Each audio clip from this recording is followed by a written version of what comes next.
Hello, welcome to Xbox Infinite. Wow, we got a fucking show for you guys this week. Sorry, had to swear there. Oh, wow, it's been an awesome week, man, for gaming news, and we've got an awesome guest for you this week. We've got BG, Broken Games HDR. How you doing, man? You're the host of Weapon Wheel Podcast. Great to have you on the show, man. How's things? What have you been playing? What's up, man?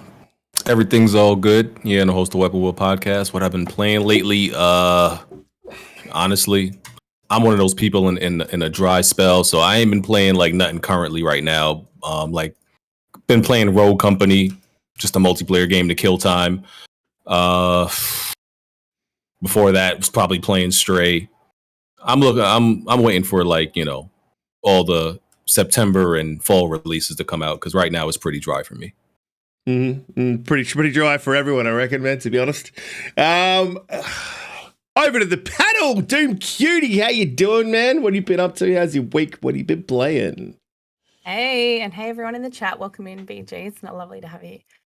This week, last night I was streaming Fortnite. I know that word isn't allowed, but No. I was playing that last night. And yeah, I've been watching so much of Gamescom and I've been so engrossed in that. I really haven't been playing much at all this week.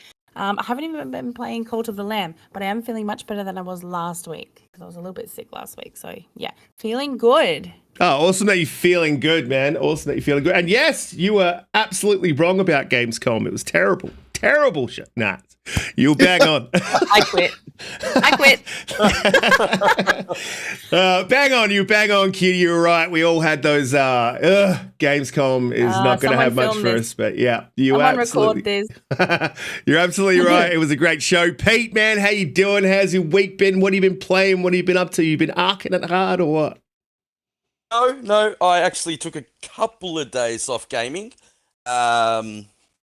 Just to chill out for a bit. But I've been playing Midnight Fight Express, which dropped on Game Pass in Australia on the 24th and in the States on the 23rd. Really, really enjoying that game. Had a lot of fun. I know it's on screen at the moment. I know you had a few problems with it, but yeah, it's worked perfect for me and absolutely loving it. And Doomy, wow. I went very... just didn't expect much from Gamescom, and I know you said that it was going to be really good, and yeah, have to give you your W. Wasn't it just a fantastic show? I absolutely loved it. 8.5, close to a 9. Yeah, you know what? Show. I'm just glad that you guys enjoyed it. Like I'm like I can ride this wave. I can be like, oh yeah, I was right, but also I'm like, you know what? Everyone deserves to have a good time. So yeah, I know. I'm glad you guys loved it. Yeah, and I've been loving Midnight Fight Express as well, Pete. I got to absolutely agree with you. Great game. But before I move to Umbra, and thanks to C-Steph as well, I had a bit of an issue where it dropped my input. I had to restart the game, deleted my save, all that sort of stuff, and tried to come back at it. But a good fix for it is if before you go into the game, just check your controller input. if you have lost input, and just go to reset default, and that'll bring it all back. So I've played through the first half of the game twice. Umbra, how you doing, man? What a week! What an absolutely crazy week. Twitter's been on fire. Everything happened at once. How's your week been? What have you been up to? Oh man, the week has been good, especially if you're an Xbox gamer, right? I think you agree with us. I think you agree with us on that one, BG. But I was going to say, you're a PlayStation gamer. Yeah, you don't have to inform me. I'm not aware. Yeah, man. Sorry for the background noise. I am in Chicago, so y'all gonna have to take some of this. There's a lot of action going on. I was going to say though, yeah, it's been a good week for us for Xbox on the Xbox side. And I will say I backed QD when she talked about GamesCom. It was only Risket and Jedi who were in negative. I was positive. That's not true. It turned out. That's not true. Oh shit. No, it surprised me too. It was much better than I thought it would have been. As far as what I've been playing, also I've been on the Midnight Fight Express. I didn't have any of the issues you all had, but once I saw the solution offered up, I did give it to you, Risky. So I'm gonna need that credit. Yeah. But other than that, yeah, welcome everybody in the chat. Let's get this show on the road. Absolutely. And we're not going to mess around today. We're going to jump straight into the massive topic of the week. We do have some positive topics this week, but we're going to jump into the negative one to start off with. And then I'll probably go to you, BG, about this. But earlier, it was a couple of days ago, PlayStation raised the price, not everywhere in the world, but they definitely did over here in Australia, of the PS5. Now, I haven't checked on every single country, but I do know over here in Australia, it has gone up $50. So it was $750 or $749.95, and it is now $799.95. So pretty much $800 for the PlayStation, up against the Xbox Series X's $750 or $749. I can't believe that they did this. To be honest, I was absolutely shocked, man. Like, this has got PS3 tones all over it to me. It doesn't look good. It's not a good look for the company. I personally think it's probably likely to. I think it's going to hurt their sales, in my personal opinion. And I kind of. Yeah, man, I see them kind of walking the way of that PS3 era where they're going to have to claw it back later in the generation. Look, BG, I'm going to go to you, man. Look, what were your thoughts on PlayStation upping the price all over the world? Yeah, I was surprised. Like, it's unprecedented. Even though the Quest, had announced that the Quest was going to go up in price like $100. I thought that was just a rare situation, a one-off, because VR tech is so expensive and everything. So I was shocked that they did this. I thought just like everybody else, they would eat the cost, but I think they're simply doing it because they know they can get away with it. Honestly, they know they can get away with it, and there's not enough PS5s out there. I don't think that, even though the supply chain is it's way better than it was. Even earlier in the year, and if you really want to get one, you can definitely get one. It's not like this super rare thing anymore. You still can't, you would have still have to get it online, but you're not going to get it in stores. But it's not that hard anymore. And I don't think it'll affect their sales simply because there's, like I said, there's not enough PS5s to go around, right? So if it was readily available, you would get those situations where, okay, you got some people who are not gonna buy it at that price, but there's enough people out there that don't care or are okay with that price point, that they're okay with buying it at that at that amount, right? So, and there's not enough PS5s to go around, so simply that enough is gonna have it keep selling out. It's gonna sell out throughout the holidays, probably. That doesn't make it okay, but I don't think it's gonna really affect them. I think some analyst firm, did the math. I'm not they know the economics and everything in the market, and they said it's not really gonna affect anything. So I think that's what it is. They're doing it because they feel like they can get away with it, honestly.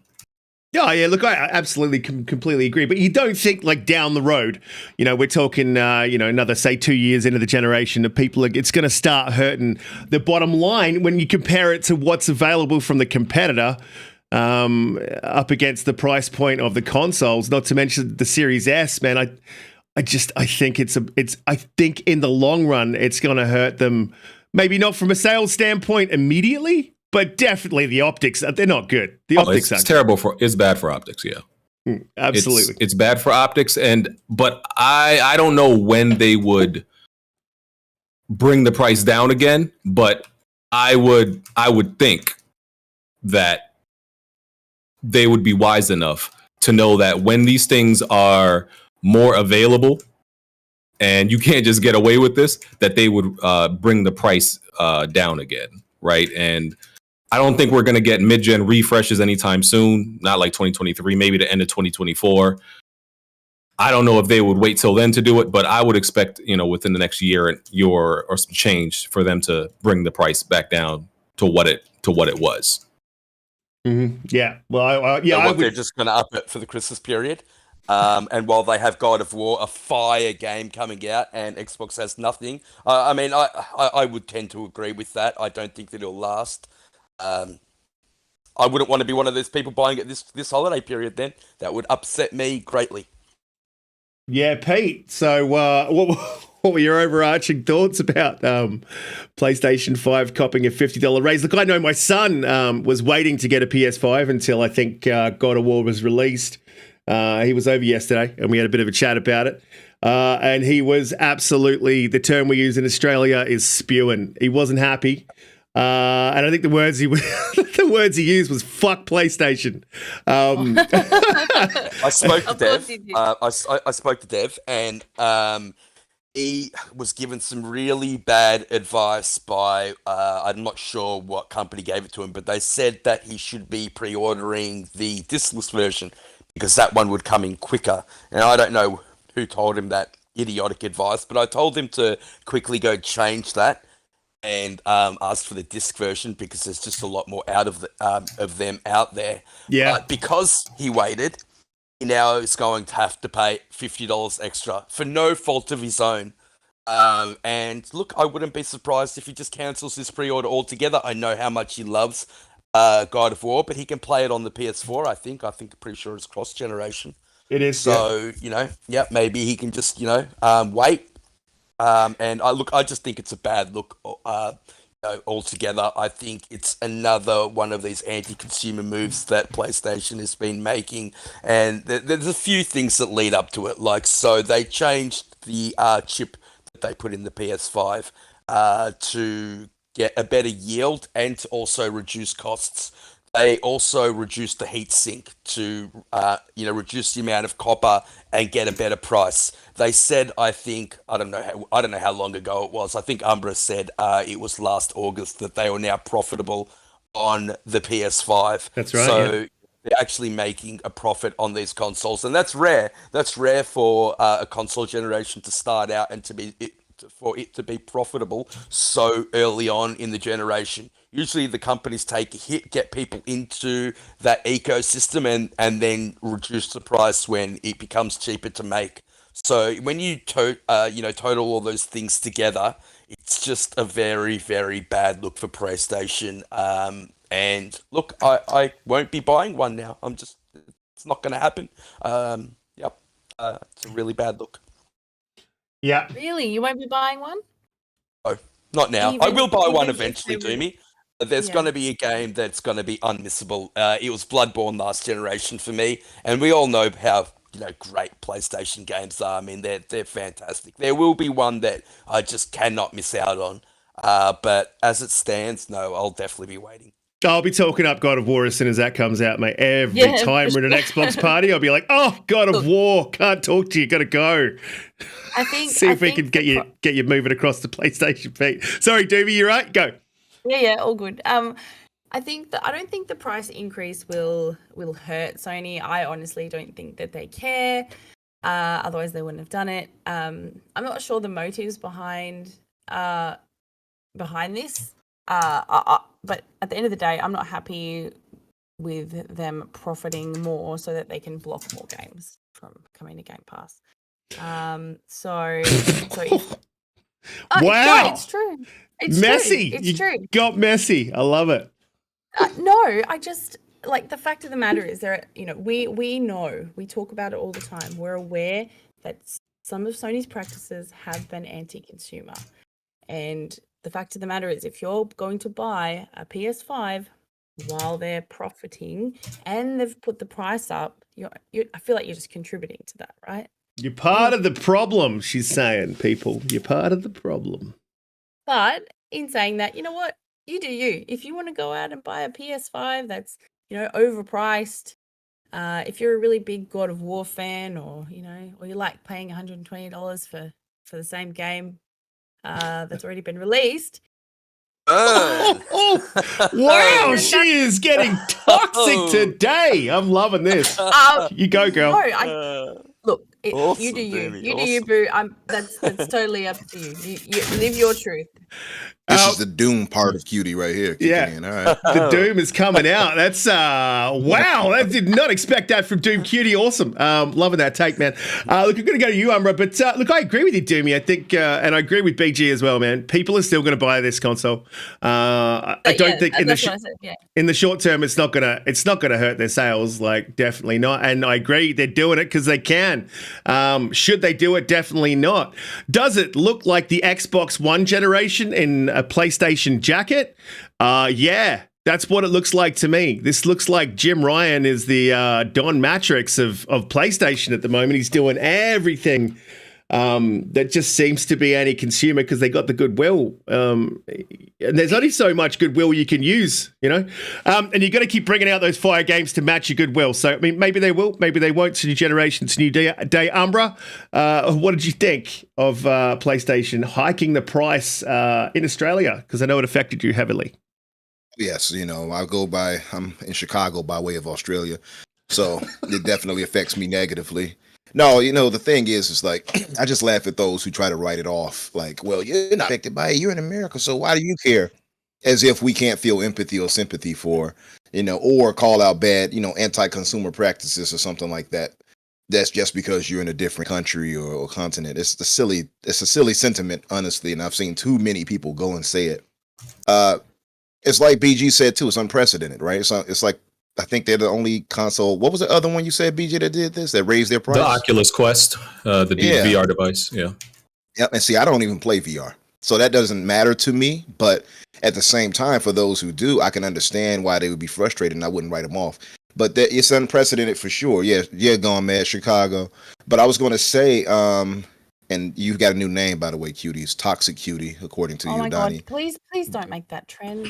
No, I think I agree with that. I love Fonz's comments. Just awesome. Just starting trash talking in the chat. Love it. I see you. What's up, Fonz? Sorry, I don't think that's fun. The timing. I don't know who decided to announce this right during Gamescom, but like every single game coming to Xbox Game Pass for like Gamescom, like. Yeah, Jim Ryan is a mold that was sent in by Phil Spencer. That's all it was. I just think it's crazy. Who was doing their marketing? Like, honestly, like, anyway. Sorry, Amber. Who hacked Fonz's account? but seriously, it's just can't read sarcasm, Fonz. You can't read sarcasm, brother. Yeah, right. Yeah. That ain't Fonz. That is not Fonz in the chat. Is that's someone else. Surely not Fonz. I don't believe that's Foz. That ain't Fonz. No, but yeah, no, it's just anti-consumer. And the thing is, the only thing I really dislike about it, outside of them hiking the price, is people who like defending it tooth and nail. It's like you don't even have to do that. And for me, it's only on the PlayStation side. And I know that for a fact, if they raise prices like this on the Xbox side, like this, in more than like, for instance, India, because I see people trying to use that one. Well, they raised prices in India in June.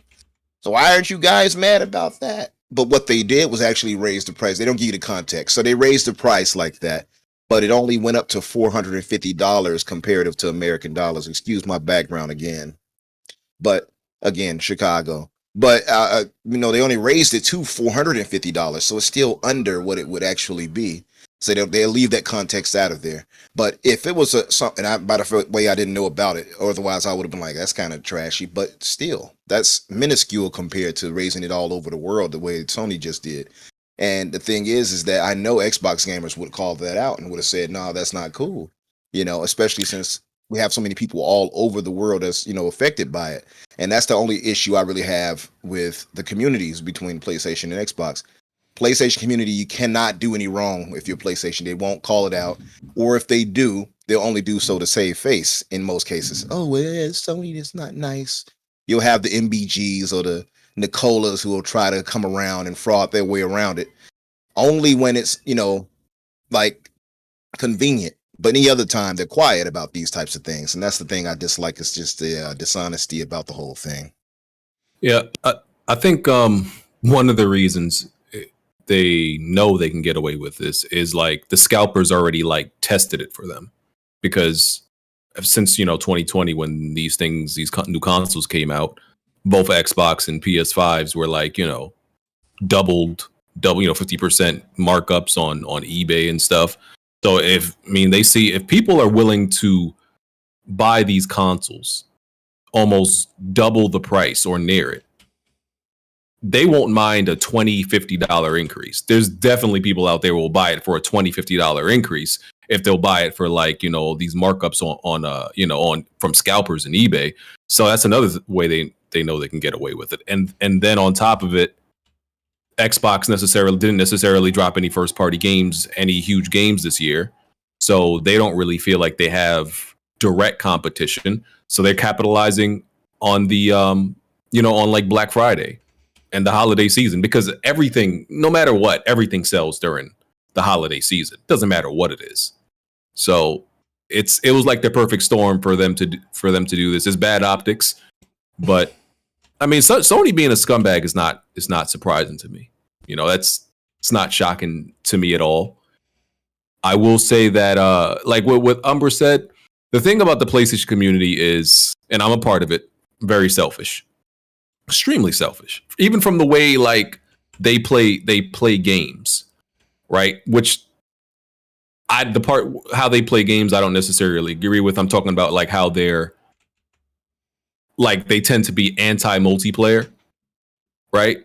That's just like a sentiment. Like if they're anti-multiplayer and they don't really care about interacting with other gamers, they definitely don't care about what's affecting other gamers in other countries. That's the last thing they care about, right? So it's very selfish, and gaming in general is selfish. But yeah, the PlayStation community definitely more selfish than the average gamer. As long as individually the PlayStation, like each individual, if they feel they're good and they got what they need, they don't care. That's how it is.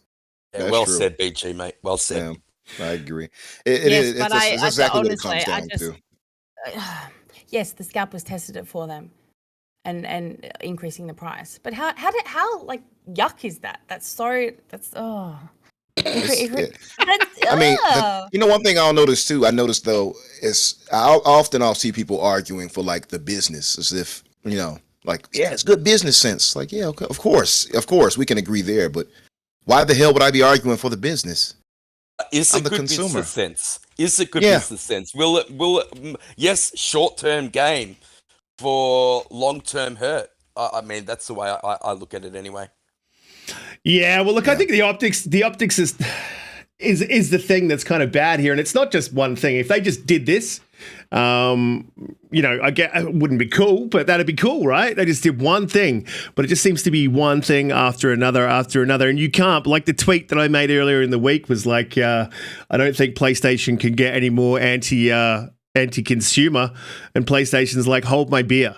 Like every single time. Like I wouldn't be surprised at this point if when they're selling that Edge controller, if they charge everyone an extra $10 on top, so games are $80 to use your Edge, man. Like It's Wow. it's Yep. it's a little bit You're out of charged by the control. button press. Honestly, they made the biggest mistake not making that thing black. But anyway, Look, BG, man, I just think that from the PlayStation community standpoint, just for yourselves, just as a selfish like thing, if you're doing it from that standpoint, you would kick back on this because it should be the what's next.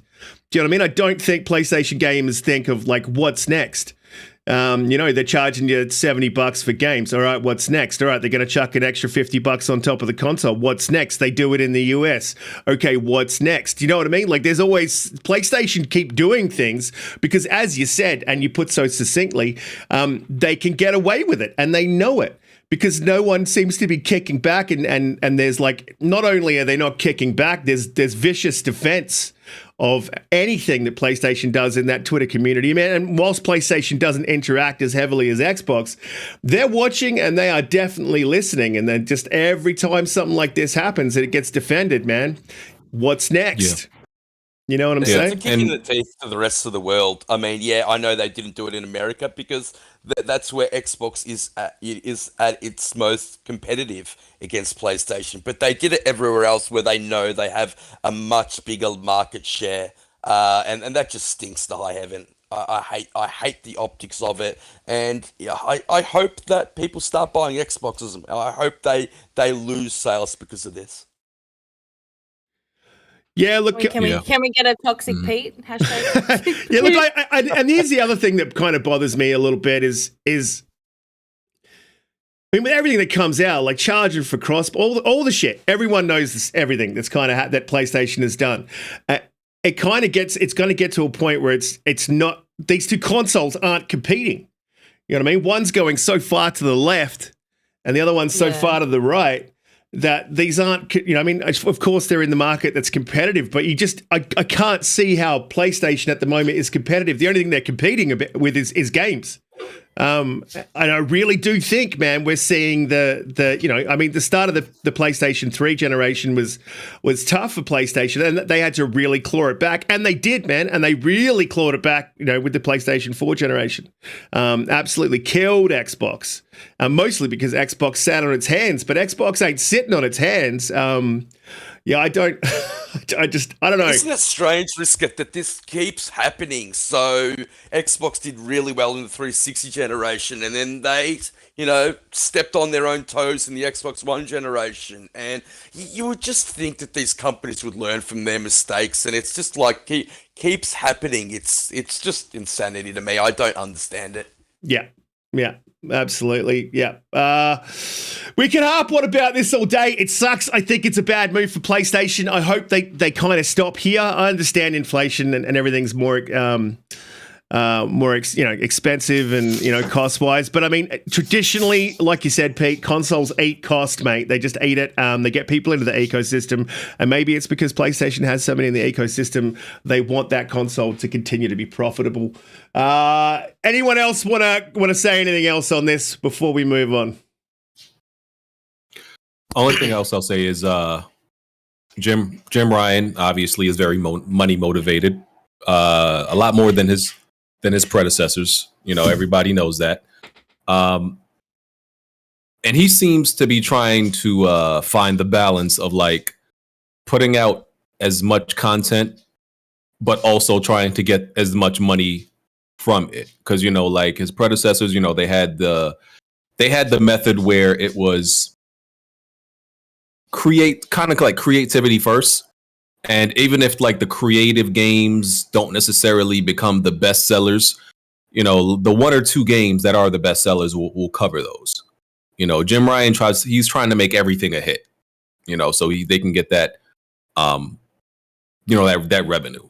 And you miss Sean Layden, BG? I miss him. I don't see Sean. What I miss is the outspokenness and that and the how Sean Layden was more personal, right? You're never gonna hear Jim Ryan like speak, right? Just like speak to fans and like Sean Layden always felt like he was approachable and like you could probably walk up to him outside if you ever saw him or something like that. Jim Ryan, you'll probably never see him in your life. He doesn't speak much, never make statements or anything like that. But I do like the things that Jim Ryan the decisions Jim Ryan does outside of the, not counting the price hike, but the PC moves. The PC is amazing, and they're going to be making more money from that, which is just why it's another reason why I think it's a slap in the face to console gamers that they're raising the price. Yeah, I like the PC moves. The new studios. To me, this is the best PlayStation launch. So he's done those things. But there's definitely some other things. Diversity. You feel it's like a lack of diversity compared to like the PS4 maybe or the PS3. A lot of people say as far as games, diversity. Yeah. Do you feel like he did there? Oh, sorry. No, go ahead. No, I was going to ask a completely different question.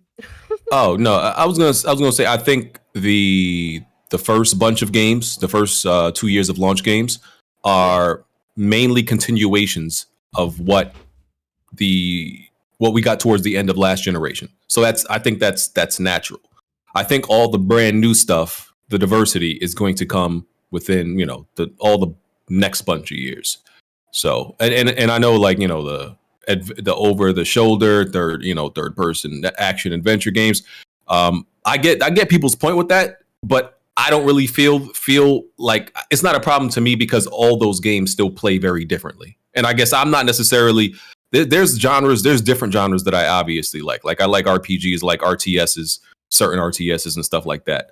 But the fact to me, all those games play a lot differently. So it's really not as big of a problem for me. Tsushima and Last of Us and Uncharted, they're all similar, but they play very differently, don't they? But I definitely want shooters, like a first-person shooter, a tactical shooter. I think they're, bringing that stuff, Twisted Metal. So yeah, I'm hoping. Sounds like you need to come to the Xbox side, BG. You like Western, you like RPGs, you like the shooters. I don't know, brother. I'm not a fan of Western RPGs. Like I don't like. Oh, okay. I don't like, So you like the crap RPGs. I like mainly like JRPGs. I don't, I don't like Fallout and Skyrim. I don't like that stuff. You can't tell me you don't like The Witcher. You don't like Elder Scrolls at all? Huh? No, I've never liked it.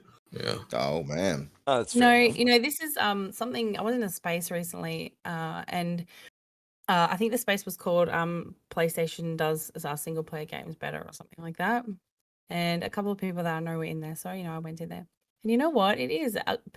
Sony has cultivated a culture around PlayStation that is for single-player games. And Xbox has cultivated a culture that gaming is for everyone. So it's interesting to get the viewpoints from people who play mostly PlayStation because they're often like, well, I don't see a problem with this. And you said it yourself, we're often a bit selfish. We think about ourselves, and if we don't really, you're not really thinking about how things maybe affect other people. So yeah, it's just I don't know, it's interesting. But you say that. Sorry, Demi. No, you say that you agree with Jim Ryan and all of his choices. Do you think he's done a really good job at launching PlayStation Plus? I'm not a fan of subscription services in general. So I defer to people who are like, I couldn't even really tell you what's in PlayStation Plus. I don't really know the details of the tiers because I'm like anti-subscription services. So, but I don't know. I hear some people say it's not great because it's missing. I think a lot of people wanted like the retro and classic games, but some other people say it's good to them. I hear mixed reviews about it. On that same point, Monad did ask earlier that do you think that they're charging $50 because they're going to be going day and date soon? I would say no, Monad, but I'd like to get BG's take, especially that he just said that he doesn't like subscription services. I love Game Pass. The game that's on screen at the moment, I would not have played if it wasn't on Game Pass. And there are so many of those games that I've only played because they're on Game Pass. And day and date just makes it, that much better for me. So BG? Yeah. I mean, just my general feelings about subscription services? Yeah, look, I'm a bit surprised that I don't think I would feel one way or the other. If I was coming from a PlayStation standpoint, I'd just be like, I would imagine you've played all the big exclusives. PlayStation Plus doesn't have day and date. If you've played all the big exclusives, then there's really not a massive reason for you to go get PlayStation Plus. So I understand that. But you don't like subscription services? What's... Yeah, and Monad asked if the $50 price increase is because they are going to go day and date and they're trying to get a bit of a war chest up for that. Oh, well, I don't know. I mean, it could be just pure greed. It could be for something else. I honestly don't know. But as far as like subscription services, I just look at subscription services as just a bunch of stuff that I know I don't really care about it. I call it like a backlog simulator, right? You give me, let's say any of these subscription services has 500 games in it. I'm very selective and I know exactly what I want, the type of game I like and what I want to play. So even if there's one game that comes... PG. I don't know, mate. I've just opened me up to so many more games. Let him finish, mate. Let him finish. Yeah, it's like even if there's one game in there, right, that I definitely know I'm going to play, to me, that means there's still 499 games that I don't care about. So what sense does it make for me to subscribe to a service for maybe one or two games? I might as well just buy the games outright. You know what I'm saying? I always say when I have kids, I don't have any kids yet. When I have kids and they're of age, they're going to get a subscription service because I don't got to buy you no games. But for me personally, I'm not, I just don't feel the need for a subscription service.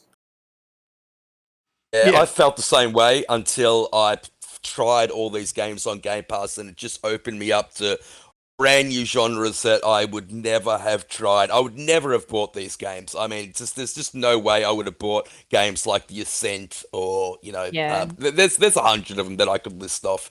So I did feel the same way, BG. I really did, mate. But I don't know, the value in it is undeniable to me now. I agree.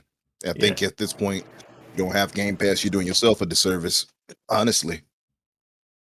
Especially if you're an Xbox gamer. There's this they go hand in hand now, in my opinion. Yeah, well, I don't think you can have an Xbox without having. I mean, that's the way that I see it. I mean, obviously, I play a shitload of games. I think I'm finishing 11th and 12th game this month, but I couldn't do that without Game Pass. What's that, man? That's into thousands of dollars in Australia. Yeah, well, if you do the maths, guys. Do the maths. It's 200. I couldn't afford to game the way that I game if I didn't have Game Pass. So I mean, look, I understand you make a good point. Like if that's the game you're playing, and I get all that, man, that makes sense to me. But yeah, I just couldn't. That's just definitely not me. And just to clarify, I'm only talking about gaming subscription services. Of course, I got Netflix and Hulu and all that stuff. I was just about to ask. Just with gaming, because with I'm very selective about the type of games I play, and I know what I want. But Netflix, I'm very open. I'll watch anything, even if I know it's trash. I'm very open to movies and TV shows a lot more than I am with gaming. I'm selective about gaming, so that's the difference. Is that a time thing, BG? Is that because you only have a certain amount of time to game? That makes sense to me, mate. I get that. There was a point where, I've been on YouTube for 12, 14 years now, something like that. And there was a point where if I started a game, I would finish it no matter what. Even if I hated it, right? That was early on. Now, if I don't like a game in the first 2 hours, I'm turning it off. I'm uninstalling it. I don't care, no matter what. In the first 2 hours, if I don't like it, I'm turning it off. So I'm just very particular about my time and the games I like and the games I play. So I'm not I don't waste any time with anything I don't like with gaming.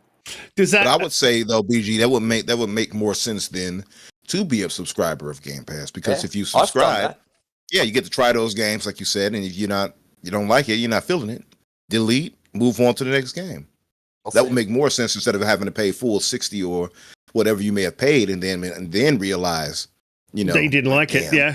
But exactly. Well said. you likely buy physical, and then you could probably return it. That would be what I would do if I was playing that way. But look, I got to ask you: does that apply to Death Stranding? Was Death Stranding one of those games that you turned off after 2 hours? Because I hear that it takes five hours to get into that game. I hated Death Stranding, and I hated that game so much. I rented it, and I never. That's the first game I've ever rented since my childhood, right? And I hate the logic in gaming that you have to play for 5 hours before it gets good. I hate that, right? Mm-hmm. I think if your game isn't good within the first 2 hours, that's bad game design. I shouldn't have to get 100% agreed. Agreed. Yeah, 100%. Look, we're all strapped for time. I get that, but in saying that, you guys are like the product of your generation, and like, not all games are created equal. Like, Doomy, you're a millennial. You're younger than me. What are you talking about? There's millennials that don't have any attention span. Okay. Devs of that game, they're telling a story. Like, okay, I get that. Not all games are going to be for everyone, and that's totally fine. But BG, I am going to say, the reason why you don't like subscription services for gaming is because you play on a PlayStation. I think that's the reason. That's a tough call. No, it's true. Yeah. The PS Plus, I have it. You know what? I pay for it. I do. And I have a PS5, and it's not as good. It doesn't have as many good games on it. I feel like if it did, you would. My thing is, I honestly don't feel like I need to test out and try out games for the most part. It's very rare where I buy a game and I don't like it because I'm very particular and I know myself. So I'll look at gameplay very extensively and I'll know this is a game I would like. So it doesn't really happen where I buy a game and I'm like, this sucks, or I hate this, or I regret it. It earlier on, maybe like I said a bunch of years ago, where I used to like try certain games out and play even if I didn't like it. But that doesn't really happen anymore. If I buy a game, I'm sure I'm like damn near sure I'm gonna like it. I hardly ever regret games. Do you think that's because PlayStation's quality bar like really started to pick up around about 2016. So it kind of got to a point, and I'll admit, even as an Xbox guy, it got to a point, if you're buying that PlayStation exclusive, you knew it was going to be good.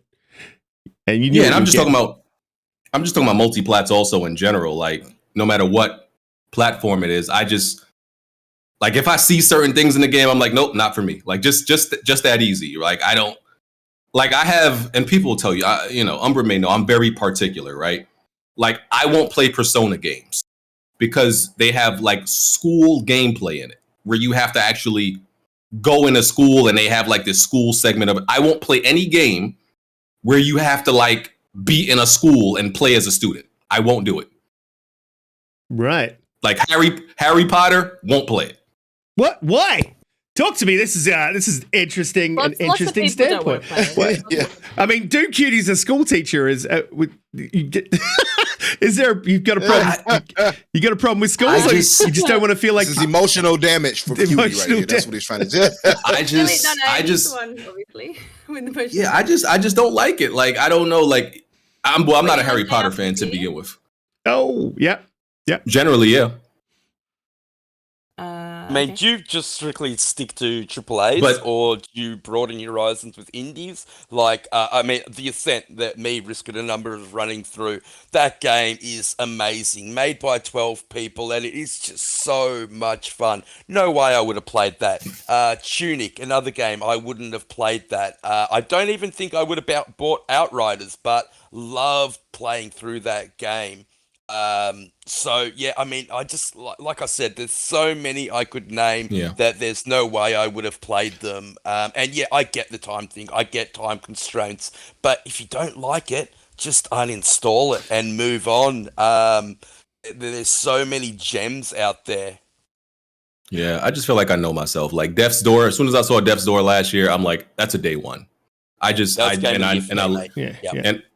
it. I looked at Tunic, I'm like, pretty sure Tunic is not for me. Didn't buy it. So it's just, Yeah, look, I get where you're coming from, dude, because I used to be very much that way. It was a couple of games a year for me, really, maybe three, 4 max. And every single game I bought, I knew I was going to love, and I was very much that way. But I mean, horses for courses. That's just how things are. That's not a pony joke. All you guys in the chat, That was definitely a pony joke. It definitely was not a pony joke. I was not saying I think that. we should move on. Risk it. Massive week of yeah, absolutely. Otherwise, we're going to be here for hours and hours. Look, what I wanted to move on to before I do, guys, hit that like button and hit the subscribe button if you're new here. We go live every week, 8 p.m. EST US time. Phil Spencer has cancelled all exclusives. We will not be making exclusives on the Xbox anymore. That's exactly what he said. No, it's not. This is the quote. He said, he said, maybe you happen in your household to buy an Xbox and I buy a PlayStation and our kids want to play together and they can't. That's not exactly what he said, but this is the quote, how they quoted him. They want to play together and they can't because we bought the wrong piece of plastic to plug into our television, he said. We really love to be able to bring more players in, reducing friction, making people feel safe, secure when they're playing, allowing them to find their friends, play with their friends regardless of what device. I think in the long run, that's good for this industry. And maybe in the short run, there's some people in some companies that don't love it. I wonder who he's talking about. But I think we get over the hump and we see where this industry can continue to grow. It proves out to be true. So listen, there was a lot of kick up about people saying that he wasn't down with exclusives. What he's talking about, I mean, you can look at what's going on in the generation. What the man was saying is that, if you want to get technical, and a lot of PlayStation guys will get technical and tell you that Xbox doesn't have any exclusives, and that's technically true because they all go to PC. You can play them on the cloud. You don't have to have an Xbox to be playing these games. You can play it on a Samsung TV now. So I don't think there's any need to worry or for anyone to panic that we're not going to be getting a Gears 6 or whatever. It was just an overreaction, an absolute overreaction on Twitter. I pretty much stayed out of that one because, it was stupid. That was dumbass shit. We did have a conversation, me and Umbra, actually while we were playing, because that news broke while we were playing, and I did ask Umbra, and I'm going to ask you again, live on air. What's your credit card number? No, I'm going to ask. I'm going to ask you again. 776. Horses for courses. I don't know. Listen, what if PlayStation or Xbox, just in a crazy world where exclusives didn't happen, there were no exclusives to a console, would there be any need for 2 consoles? I mean, I personally don't think there's no room for 2 consoles without great exclusives on each console. So, Umbra, what's your thoughts? Yeah, I mean, same like when we talked. These consoles have to have exclusives. They have to have a draw. I would never argue, I don't want exclusives. I hear people say that. I'm like, okay. I think it sounds nice. It sounds nice to say and all inclusive. And I don't know. Maybe they think that's what it sounds. I don't know, honestly. But I just don't think it's just realistic.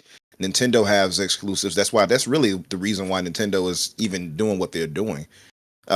Because their third-party support, we already know, has lagged behind PlayStation and Xbox as far as the general, parity of different releases, because their console can't handle what the PlayStation and Xbox can handle. So they rely largely on their exclusivities, their exclusives, their Marios, their Zeldas and such. It would be disastrous for them if all their games could be played everywhere else. Of course, if they could be played on Xbox, why would I get a Nintendo? If it can be played on PlayStation, why would I get a Nintendo? If I can play Xbox games on PlayStation, or as a PlayStation fan, why would I get an Xbox? And vice versa. It just makes no sense for anyone to argue against that. Exclusives definitely matter. That much is certain. The issue I would have is when you money had exclusivity for certain things. Like, I'm fine with 6 months, a year, whatever. Okay, right? Okay, cool. You do that. That's one thing. But when you money had something like, for instance, Harry Potter, since we were just talking about it, you money had, like Sony did, you money had a quest, or like they did with the Avengers. Final Fantasy. Final Fantasy. Those are the things I have issue with. Final Fantasy only because it's been like 2 years and it's been no type of, acknowledgement of what the situation is. So, but But at the same time, at this point, I kind of see Square as maybe first party overall, and I think Sony will eventually acquire them anyway. I've long thought that. So, but the thing I have an issue is when he had specific stuff in the game that Xbox would still get. That's the issue for me. You know, that's silly to me for that to happen, and I've never liked that. But as far as exclusivity, yes, it absolutely matters. It will always matter. So I really don't understand people who argue against that. Yeah, I mean, I don't see how you can, man. Look, without the exclusives that PlayStation has, it wouldn't be the market leader. Well, second place, but you know, when it comes to serious gaming, the market leader. Xbox hasn't had an exclusive since they made what was that Break? I always forget the name of it. Break. The guys that made Control. Quantum Break. Quantum Break. Every game is coming to PC. That's what he was talking about. It's as simple as that. Console exclusivity, like will it be on PlayStation? Halo will never be on PlayStation. I can't ever see it unless PlayStation decide to put Game Pass on their console, and I can't see that happening either. I think he's more talking about, you know, the fact that everything will be coming to PC and Xbox now, and I think Sony's headed in the same way. Yeah, that's all that was meant by that comment. All the other stuff was just clickbait nonsense. Yeah, look, absolutely. BG, look, I'll hit you up as well. I mean, it's fairly obvious. I think we all know anyone who's sensible has a beat on what's going on in the games industry knows that, you know, consoles or, you know, console PC, they need their exclusives, you know. That has to happen. But I got to ask you, I mean, do you see in the future, like, more of these, because we didn't get to ask you last week, we did speak on it last week, but, you know, you've got Death Stranding coming to PC Game Pass. Man, that was weird to me. I never saw that coming. Do you think that there'll be more collaboration between Xbox and Sony, you know, when it comes to some of their first parties into the future? Not necessarily, I think first party studios. I think Death Stranding was a little bit of a different situation, only because Sony owns it, but they don't own the studio and they don't have the publishing for the PC version. So that seems to be why, you know, that went to PC Game Pass and not, you know, the regular Game Pass on console.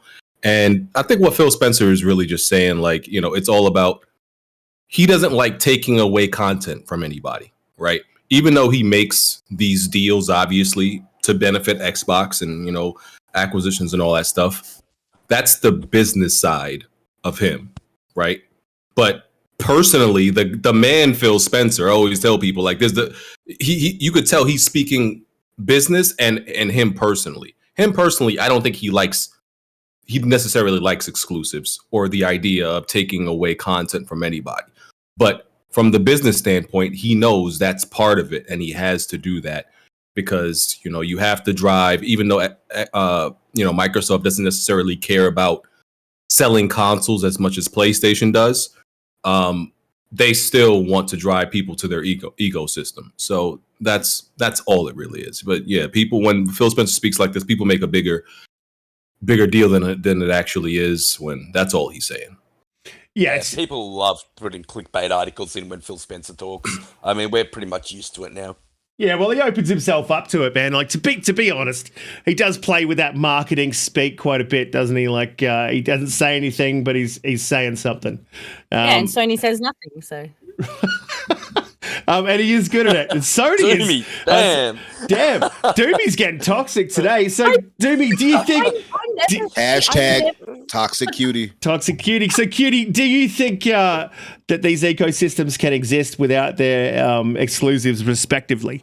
Do you think that Sony would be as big as it is without some of the absolute bangers that they've released? The Last of Us, you know, which they released twice and are going to release a third time. Ooh, you know, what do you think that exclusives are? Do you think that exclusives are going to be a thing of the past? Look, there will always be a place for exclusives, and I think, I mean, I don't know if they did it really well, but when the PlayStation 5 controller, the DualSense, they tried to be a little bit different with that, and I'm going to link back to you guys referring to the PlayStation exclusive Hogwarts Legacy Quest. Now, I'll say this out loud. I love the Wizarding World. I love it. And I bought the collector's edition, but when I bought it, it was like 9 o'clock, and it had sold out on the Series X, so I had to buy it on Xbox One. Mhm. So 500 Australian dollar dues, and then I Hold was on, how like, much? That is actually our currency, by the way. If you guys don't know, we dollar have dues. Australian dollar dues. dollary Yeah. dues. That's right. Yeah. And then Wait. You telling me that thing costs $500, Cutie? yeah. You really do love the Wizarding World. Okay. Oh, all hold right. on, it gets better, Umbra. It gets better. All right. Then I was like, okay, I have to buy it on Series X. So that ended up in my cart too. And then I also have a PS5 version.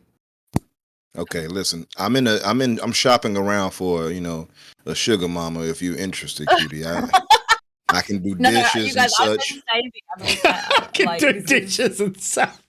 Yeah, I can make, I can cook one of You're gonna Pete's come into favorite my steaks or dishes something. I don't know. He What can you do need? steak. Pete will be moving in. He's like, steak, steak, please. Somebody say steak. Like, and the PlayStation. My let's ears go. just perked up. He's like, what? Wait, steak? I'm down. I'm down. If you don't know, all Pete eats is steak. He has steak breakfast, steak lunch, and steak dinner every single day. Yeah. It's honestly not too far from this truth. I just had beef brisket for breakfast this morning. It was That's, Everyone, you heard it here first. Pete likes meat. Pete likes me. do me, damn. Another one. I didn't even catch that at first. Look, No, sorry. Okay, so back to what I was saying. yeah. Okay, I kind of like it. I kind of like that like there's a different experience on the PlayStation, and if it's something smart like to do with their controller, because that is for me as mainly an Xbox gamer, that controller is so different. And I feel like if the Quest is linked to something that you have to do with that controller, I think that's a really smart move. We won't know anything until September when they do the showcase. But yeah, it's I think there always will be a place for exclusives, and I don't mind it.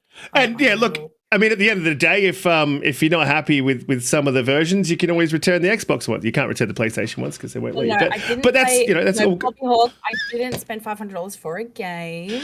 Wow. I spent $500 for a floating wand. Yeah, I could make you one out of paper mache for. I'll do it for $450. I've been waiting for this game for so long. And I'll even paint it brown and say Leviticus Floticus. I'm pretty sure that's what they say in the thing. Look, we'll move on, guys. Before we do, if you have a question, please type question in the chat. It will highlight it to me. I'll ask the panel if you get a question for any one of us or the panel in total. If you're new here, please hit the subscribe button, hit the like button, share it out, all that good stuff. We'll move on to Gamescom because Cutie was right and we were all wrong because we were shitting on Gamescom. Let's be fair. And traditionally, it's been disappointing, man. Something you tune out of. But I was lucky. I'm just going to mount my horse so I can get on my high horse. Yeah. So traditionally, it's pretty mid, right? But there's just some absolute bangers. I think games that I'm looking forward to. Now, if I could pull about 3 or 4 games out of any showcase, for me personally, that is an awesome showcase. Like, I think it's pretty rare that you get up to about 4 games out of a showcase that you're like hyped for. This had more than 4 for me. I mean, and obviously they rehashed some stuff. I mean, Dune Awakening, I'm still a little bit iffy about that. Weird Song, Everywhere had a really interesting concept. Dead Island 2, just from the trailer there and a bit of the gameplay they showed, I might actually play that. I wasn't hyped. I wouldn't say I'm hyped now, but I mean, Lies of P, man, that game looks absolutely amazing. I can't believe that they're dropping that on Game Pass day one. Day one, mate. Yeah, man, and they're talking that it's. I've been listening to it all week because I haven't had hands free, so I've had my earphones in all week and just listening to what's going on with Gamescom. And they were saying it's a very Pete, what's that exclusive that you love on PlayStation? It's from software. Come on, help my brain. Bloodborne. Yeah, they said it's a very Bloodborne experience, but It's more. actually a 12-minute demo, guys, on IGN on YouTube. If you haven't seen it, so it shows more than the trailer shows, and it really does look like Bloodborne. It actually looks more Some people like said it was better, actually, I saw. 1887. Yeah, it looks like 1887, that PlayStation exclusive that came out at the start of the PlayStation 4 generation. Very reminiscent of that kind of style. Just looks amazing. Yeah. And look, man, that's one of the games I'm super hyped for. And there was quite a few, man. I mean, Atlas, Lord Fallen, just to mess with Umbra. The Lords of the Fallen. There was so many games there. Look, I'm going to go around to the panel and I'll be playing some of the stuff that was from Gamescom on screen. So don't forget to check it out on your screen. But my top of my list is Liza P. I'm just going to go with two, Liza P. and the Hairy Avocado of Benedict Fox. I can't remember what the game's called. You never remember. The last case of Benedict Fox, man. The last case. Yeah. That game looks... the last case of Benedict Fox. That looks amazing. I don't think that was on the showcase, Riska, but it was on the pre-show, which, it looks so good, mate. They had post-show interviews. So and they had post-show gameplay, and, man, the game looks... like crazy good. Crazy good. And that developer diary thing looked so good, didn't it? Oh, yeah. Amazing. And they gave me Ori vibes. Game Pass. Gave me Ori vibes, man, like in the way that it's a Metroidvania, but the combat in it looked really cool, man.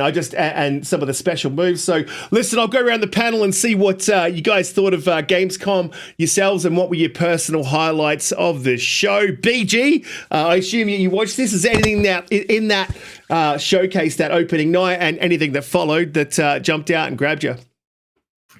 Yeah, I wasn't really a huge fan of Gamescom, and most of the games they showed, I didn't think it was very good.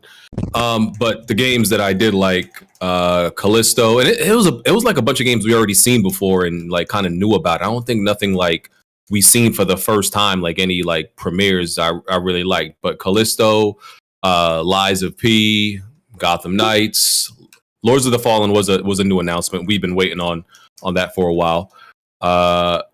Outlast Trials, I think that was it. Yep, it was there. Yeah, it was there. Yeah. Yep, looked amazing. Are you a From Software lover of Souls games? Yes. Or you are? Yes, I've pretty much beaten all of them. Yeah. So look, I assume, man, you're a gamer. I assume you have an Xbox, right? Is Liza P something that you're keen for? Yeah, I listed Liza P. I said that right? Didn't I? Yeah, you mentioned it. Yeah. I look forward to it. Yeah. Oh, I missed that. My bad.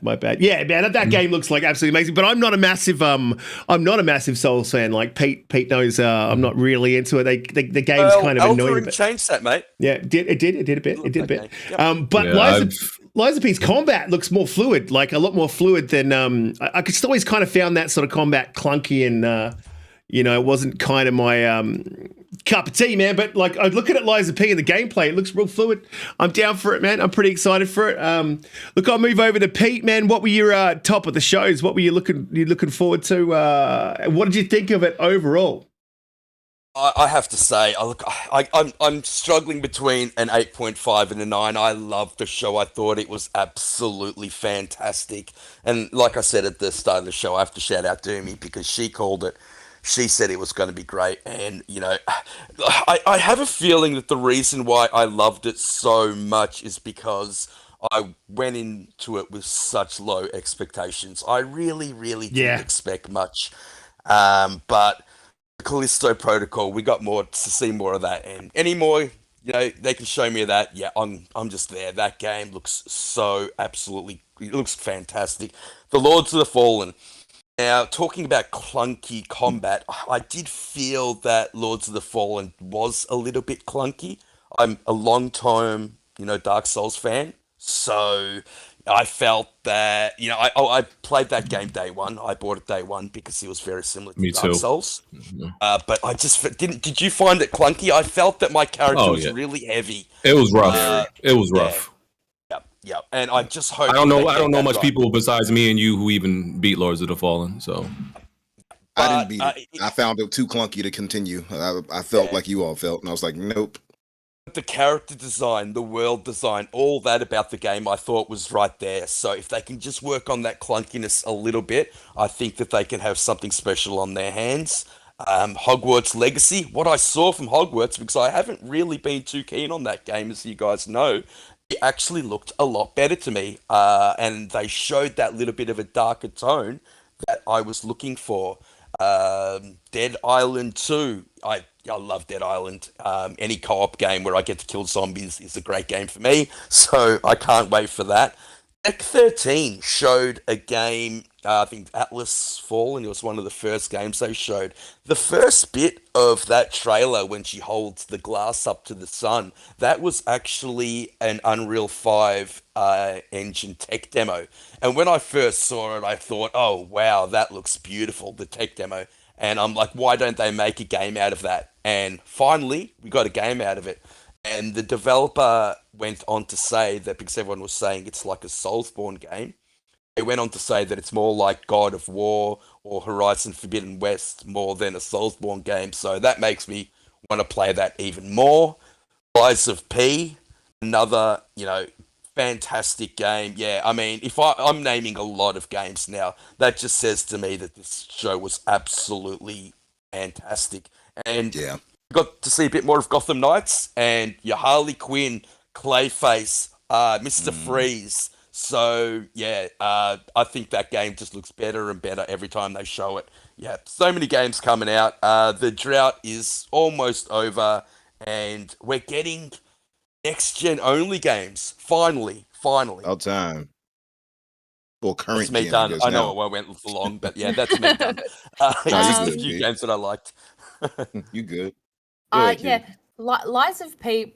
When I saw them being interviewed on the Xbox show for Gamescom, I think they're so they are awesome. I think it's gonna be a great game. It's gonna be day one Game Pass. Let's go. Let's do it. So that's the reason why I'll play it. I probably wouldn't go out there and buy it, because it's not like, I don't know, when I buy a game, I'm like UBG. I don't want to love it. But you know what? I pay for Game Pass, I can play other games, which is awesome for me, and I love it. The standouts for me, can I just say, Xbox did a fantastic job on their show for Gamescom. I was so happy. With it. It looked great. And yeah, my favorites, obviously Hogwarts. I love seeing the darker side. I knew it was coming. We all were, or any of us who've been following along.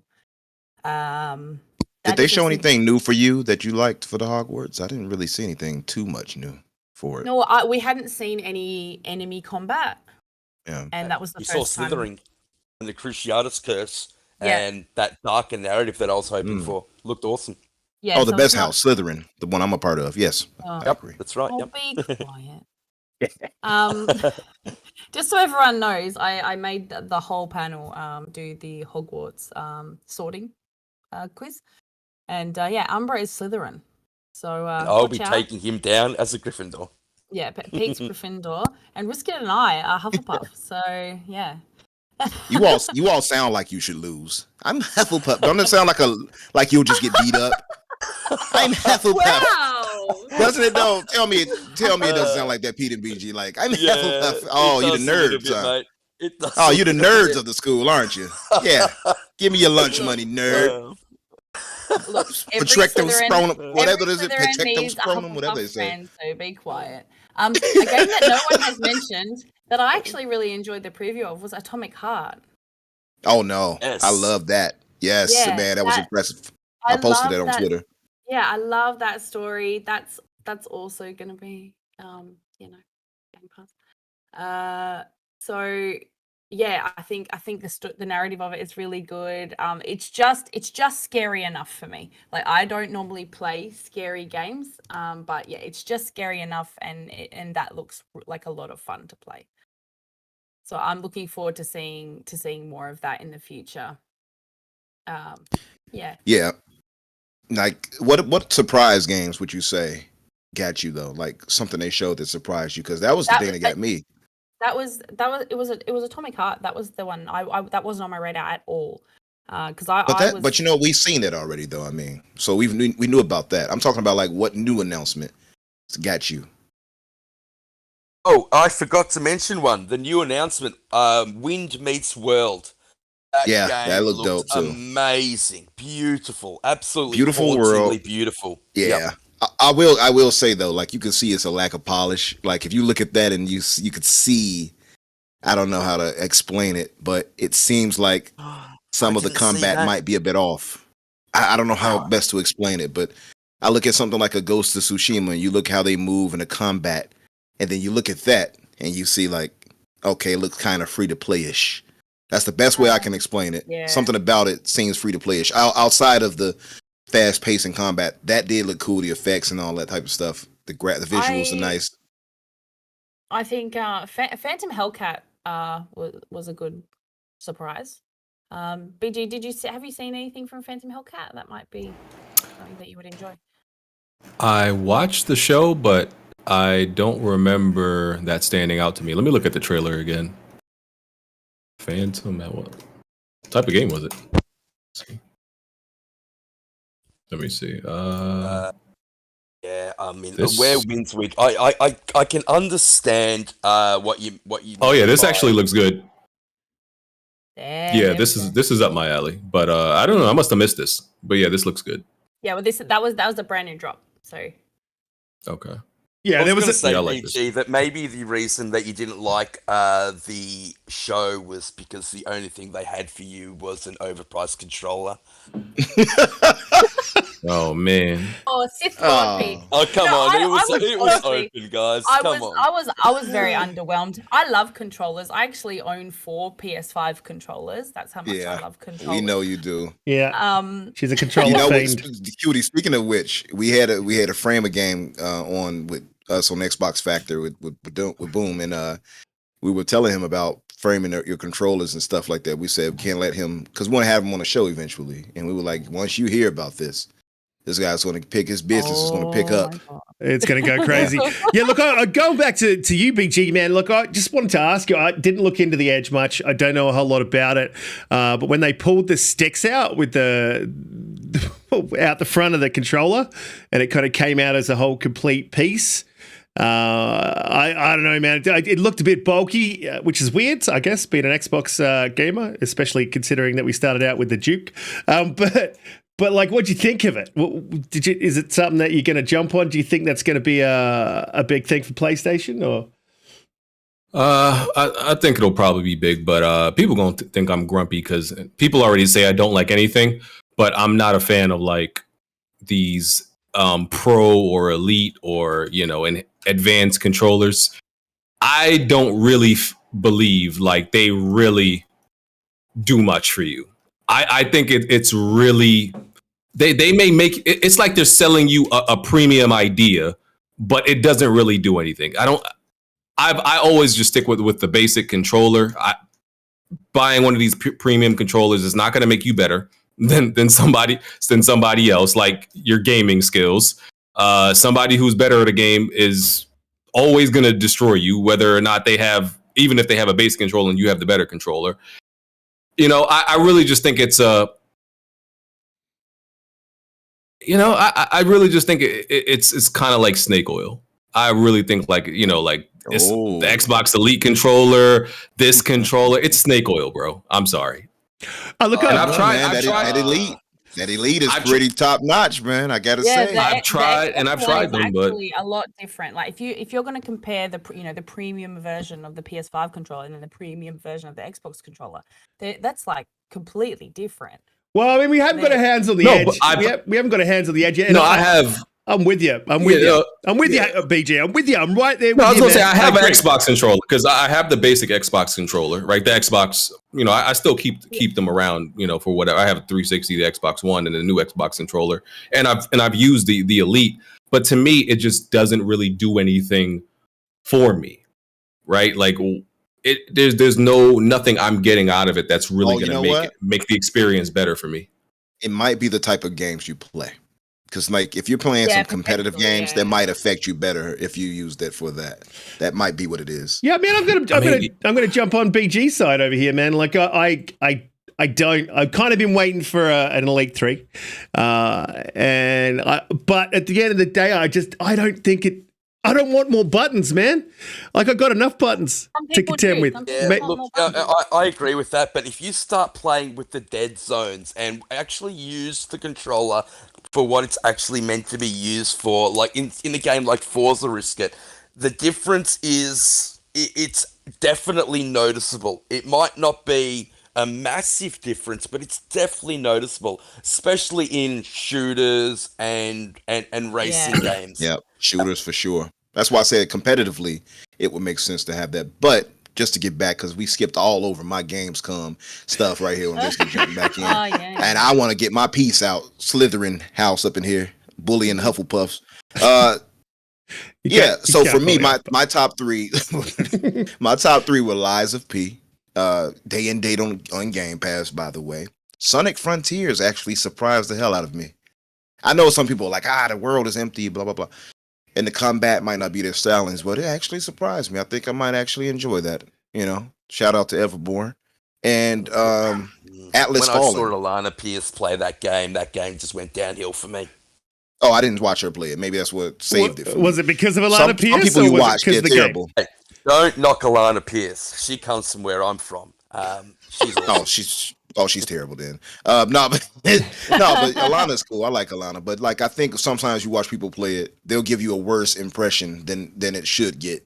Unfortunately, yeah, that's why you should always have your own experience. Yeah, but like that one dude who was playing, what was that game? Mugman and what's that game? Where it's like you know what I'm talking about, guys. Mugman and then Cuphead. Cuphead, thank you. Yeah. And the guy didn't know how to jump and get on a landing, and it was like, what are you doing? Like, if you watch something like that, you'll be like, this game is trash. So it's some of those things you have to play for yourself. The same like Gotham Knights, you have to play that for yourself because you watch some people play it, they don't know what the hell they're doing. It's just the truth. Yeah. Mm-hmm. But Lies of P, Sonic Frontiers, and Atlas Fallen. Atlas Fallen surprised the hell out of me. Trailer was dope. Actually seeing some of the game in action, it looks spectacular. How they move, how the fighting style, the animations for it looks really polished. It looks really damn good. And that's Unreal Engine 5, right, Pete? You said it was. Mm-hmm. Yep, it was. Mm-hmm. It looks all of Unreal Engine 5 to me. It looks spectacular. And some of the things that surprised the hell out of me, like Killer Clowns from Outer Space, I would have never imagined that. I would have never imagined that. I was like, what? Nice. I used to love that movie when I was a kid. I was like, what? Loved hearing Crazy Louie talk about that game. He's so excited for that. Yeah, that surprised the hell out of me. I'm like, man, I might get into that. So that surprised the hell out of me. Warhammer 40,000 Darktide looks dope as hell. I don't know if you all saw that in action. Oh yeah, man, it looks good. That's another day in. Every time I see that game, it looks better. Can't wait to play that. Good. Yeah, it better be good. It's delayed. That's like June. It looks. Yeah, the trailer was decent. I don't know how it's going to turn out since the MMO. I didn't see enough of it to have. And that everywhere game. I mean, that was so strange. That game, like what they showed, and it was. I don't know. We haven't seen enough. But it was especially at the end when they showed the character model. Very close up. The detail on it was amazing. Yeah, I can't see that being in game, but yeah, definitely. I was going to say, is that CGI though, or is that actual in game? That's the thing I would like to know. So I don't know. We really just don't know, do we? But they opened the show with it, and I thought that was pretty strange that they did that. Yeah, look at that game gave me I think they're trying to convey Ready Player One type vibes, man, where you can go anywhere, do anything in the world. But when it came to the Umbra, was that CG? Yeah, it was. But they did say that's part of the. There is a story, in-game story, like a narrative-driven part of the game, and the developer said that was actually from the story-driven part of the game. So maybe graphically it doesn't meet the narrative part of the game, and the narrative is graphically better. I don't know, but going back to what you're saying about Atlas, this game just... Look at that. Oh, my God, this blew game... me away. Yeah.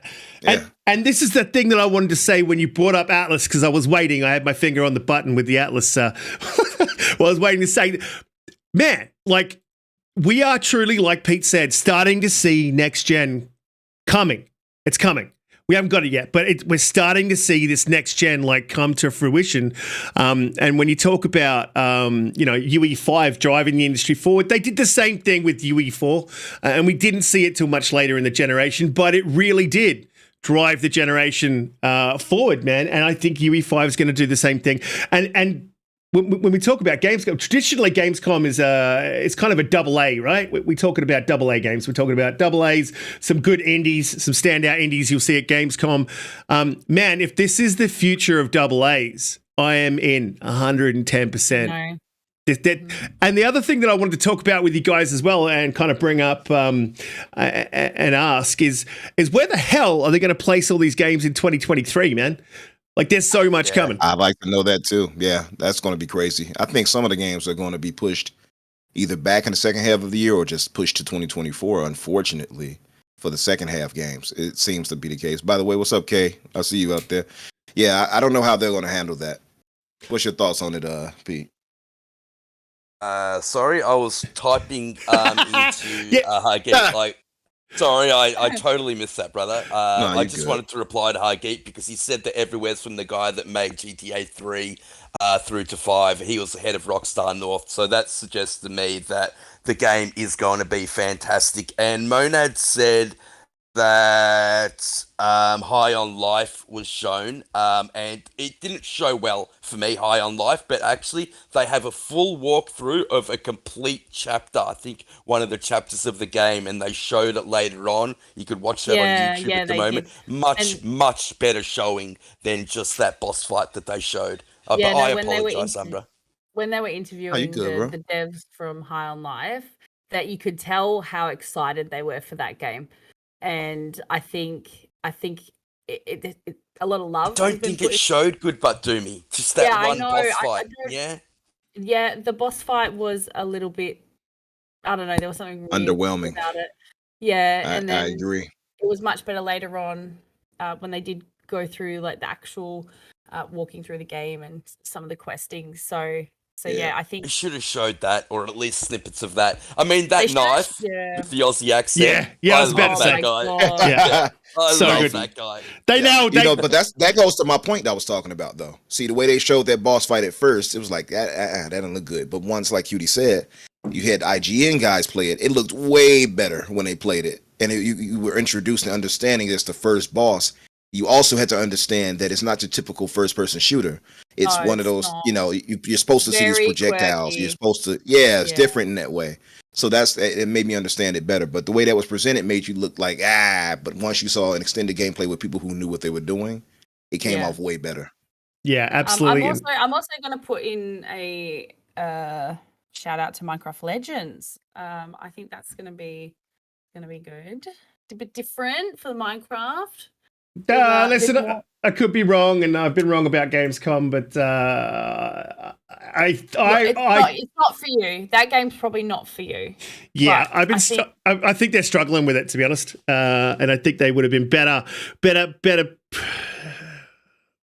may be an unpopular opinion, but I don't care. I think they would have been better focused on ray tracing for Minecraft, because where the hell is that? You know what I mean? Like they promised it. Now they're producing another game instead of finishing off, adding the features they promised in the original game. So yeah, to me, like, nail what you got and then bring something else out, and we'll see how it goes. I mean, apparently Dungeons is really good, but Minecraft isn't for me. Doomy, you're absolutely right. But sorry to take it's not for you. I don't know. It's just going to be interesting to see a little bit more of the lore, a little bit more of the story, the history of Minecraft. So yeah, a bit of love for Minecraft out there, you guys. Like getting the history. You got Steph in the chat. He's hyped for it. Maybe all like us three or something. One other person can team up for it or something. Yeah, I've seen. Yeah, Steph has been playing quite a bit of Minecraft lately. Yeah, it'd be like getting the history of Bob the Builder, man. I'd be super stoked to. Wow. Look, another one that you mentioned, Cutie, that I'm a little bit standoffish about, but I wanted to talk about is June. I did mention it as a standout for me. That's a book I've read, the old movie that I've watched, and I haven't made it through the entirety of the new movie, but I did watch probably about an hour of it. And it looked like it was what June's supposed to be, slow, methodical, and setting up a great world. And it does have a great world with great lore. But the thing that has kind of got me a little bit like, is MMO. When you say MMO to me, I'm like, oh. I think it's a pretty rare that a company... It's going to be ambitious, and I think it'll be... they didn't have a release for it, did they? No, they didn't have really. I think it was 2023. But like, that's the thing. When you talk about an ambitious game, that's something that could land and snap its legs when it does. You know what I mean? They may nail it and it may like stick that landing, but it's pretty rare that MMOs do stick that landing. I mean, I think you can count them on one hand. And I think when you're dealing with an IP like June, with such a deep lore, there's an opportunity there definitely to stick the landing. And so I'm a little bit excited about this game. It does look pretty amazing. We only saw the CG, but man, if they nail this game, I am going to be super hyped. Probably going to lose most of my life to this game, I think. What did you think of June, Pete? I thought, I love the June IP. I love the movies. I thought the remake was done incredibly well. I can't wait for the second one. We haven't seen enough. And like you said, with MMOs, they can be incredibly hit and miss. So it's definitely a wait and see for me. I can't say any more than that. Yeah, absolutely. Yeah, I need to see more. It has potential, but it'll probably just be another one that's pushed back or released and just kind of feels unfinished. Well, look, another one we're talking about, BG was talking about games, and I'm going to go to you, BG, and just ask your opinion on what you think. Watching, I was pretty skeptical about Forspoken landing, and after watching some of the gameplay in the later Gamescom shows, that actually doesn't look too bad. I don't think you're going to get anything on a level of... I guess Ghost of Tsushima and everyone knows I don't like Horizon, but Horizon's popular, so we'll say Horizon. But it looks like it's going to be pretty fun. What were your thoughts about Forspoken? Did you get a chance to watch any more of the footage? Yeah, I watched the footage they released. I think it looks rough. It looks pretty damn rough. It just seems like, because they're under Square. This is Luminous, I think it is. It just seems like they're just not quite there yet as a studio. They're still learning. They're still kind of like rookies, not as talented. They're like the B team or something. Because when I look at that game, I don't think we've ever seen it really running at a stable frame rate yet. It got delayed twice. Some of the the visuals seem like they're incomplete assets. The world seems barren. Some parts lack color. The animations, the NPC animations, maybe and this stuff might not be done yet. But even like the NPC animation, the mouth was moving, but the face was stiff. The combat seems like it will probably be the best part of it. The dialogue is, everybody's been talking about the dialogue. The dialogue seems like it's very cringe and it doesn't seem authentic, and I think Amy Hennig is writing on this one. Yes, but the writing just doesn't seem very, just natural. It seems forced. So I don't think she can do wrong, but she's a fantastic writer. Yeah, I just don't like the way they're delivering the dialogue. I guess it's a hard premise. It's a Yeah. hard premise. Like, hey, girl comes from New York, lands in Fantasyland. I mean, exactly what you're saying, BG. I kind of agree. It would feel forced and bit weird, man. Bit of a weird premise. I think they kind of started on the left foot and kept running, and that was probably a mistake. Yeah, look, I can see what you're saying. The dialogue is horrible too, though. Like you hear her talking, it's like, just stop. Stop talking, please. Absolutely. That's it's exactly what BG said. I agree. But BG, man, are you a gameplay first kind of guy? I mean, can you ignore the dialogue? Can you ignore some animation, some bad animation work if the gameplay and mechanics itself are like on point? Yeah. Yeah, I always say I'm gameplay first. Like you could ignore a bad story, right? You could pretend it's not there, you could skip it. If the gameplay is good enough, we're still not sure about that gameplay, but it does seem to be the most promising part, based on the demonstrations we've seen. But even then, I'm still not even then, it's still not that convincing, right? It seems very Final Fantasy 15-ish, with the and the traversal, she's skipping across the land and all this stuff. So it could be, it's one of those hit or misses, right? But I think it's just going to be average, maybe slightly above average when it finally comes out. It's not going to be like anything like great or amazing. I think at best it's like okay or average with some redeeming factors. So what do you think, BG, about people trying to use this and say, well, the only reason people are complaining is because it's a black protagonist, it's a woman, blah, blah, blah. What do you think about that? No, Yeah. no. Disingenuous, right? Yeah, it's like I get what they're saying because that does happen in some cases, as we know, but this is not that case. The game just looks rough. Exactly. It just looks rough, man. It doesn't you could have replaced her with anybody of any skin color, any culture. The game would still look rough. There's no excusing the rest of that game. Yep. Yeah, look, we had a question, by the way, just to say, K. Asante asked, what did you all think about Scars Above? Oh, look, I honestly didn't get a chance to see that one. Stars Above, did you say? Scars. Scars, yeah. Scars Above. It I missed that didn't one. show that well. Didn't show as well as other games to me. But it's another one of those wait and see games for me. Umbra, what do you think? I'm kind of largely the same. The gun combat looks interesting, but the world itself is kind of like, visually, it's nice. I like the premise behind it, but it does seem kind of like a wait and see. Yeah, I feel like the art of making good trailers has kind of been lost, because a lot of these trailers really don't tell you much about the game, and I get like, usually there's always extended gameplay trailers that come later, but some of these early trailers, for games, I hate them. They really don't tell you much. It's like they cut it up so much. You'll see 5 seconds of gameplay, then some transition. You'll see another 3 seconds, and then repeat that, and then that's the end of the trailer. And you've even though it's a 1 minute trailer, you've really only seen 20 seconds of gameplay, which doesn't tell you nothing. Pretty much. Atlas Fallen kind of falls into that, but yeah, I do get what you're saying. Going back to Forspoken, I think one of the best parts of the game is the main protagonist. I think she looks like an awesome character to play as, and she's absolutely gorgeous. So that actually excites me about the game, and I think the combat looks pretty good as well. So I'm really disappointed that it's coming out on PlayStation first, and we don't know how long exclusivity deal is going to be, because I do really want to play that game. I just consider that it never will come to Xbox. That's the way I look at it.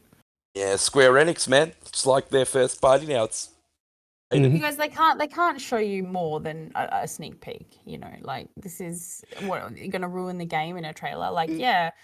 No, I don't think that's what BG's saying. I think although BG and Doomy, look, I think that Atlas Falls nailed it. I think they nailed that for as a trailer. You got a basic premise of what kind of combat you're going to be getting. And they gave you like a bit of a fun CG trailer to watch. And then at the end, they hit you with a couple of seconds of gameplay, like gameplay after gameplay after gameplay. And then, boom, like this is roughly when the game's coming out. I think that's the right way to do it. Doomy, BG, do you guys think that was probably pretty close to a trailer? Well, give us a breakdown of what you think the trailer should do. BG. I mean, I want a lot less CG in trailers. That's number one. Some of them mix gameplay and CG. Some of them are just CG. If I could do away with CG completely, I would. But if you're gonna show me gameplay, show me it uninterrupted, at least for a good 10, 15 seconds. I just hate when it's chopped up and cut up like that, because it's just really hard to gauge, what's happening and if this is something I'm interested in. Like I said, they're gonna show you actual gameplay later, but I'm just the impatient old man. Like, just show me what I want to see right now, the first time around. Yeah, and because we got such a small snippet And it looked a bit like Forspoken. I won't lie. The actual combat, but I think the part that they showed is like she was surfing down a hill or something. Is it all going to be like that? Yeah. The premise looks fantastic. I love that the gods have fallen and all that. The game looks beautiful. I think the cutscene told a great story. I like both the characters. I think that I hope that you can play as both of them or even co-op. That would be even better. But yeah, I agree, BG. You talking about for Atlas? Yeah, you're talking about for Atlas. Talking Yeah. about Atlas. Okay. Yeah. Doomy, look, I'm going to go back to you. I just want to what's your perfect trailer? Like, you seemed happy with most of the trailers that they were showing, but like, what do you want to see from a trailer? Well, look, a good balance between because obviously there's a lot of cutscenes, and that's where that CGI comes from. And then, if it's 70% the CG and then 30% the gameplay, because you get a vibe. I'm very much I suppose I look less at the technical side of these trailers, because I know that it's always going to be a work in progress. And I like to gauge off the vibe of the trailer, so it doesn't really bother me. But I do understand where people are coming from. They want to see the game played, and I want to see the game played too. But I know that there are so for example, Hogwarts Legacy, they have constantly been updating us with so many trailers over the time, so many sneak peeks. Either just gameplay or just CG, whatever it is. So yeah, I don't mind. Yeah, I mean, everyone knows where I hold. Give me a CG when you announce, that's fine.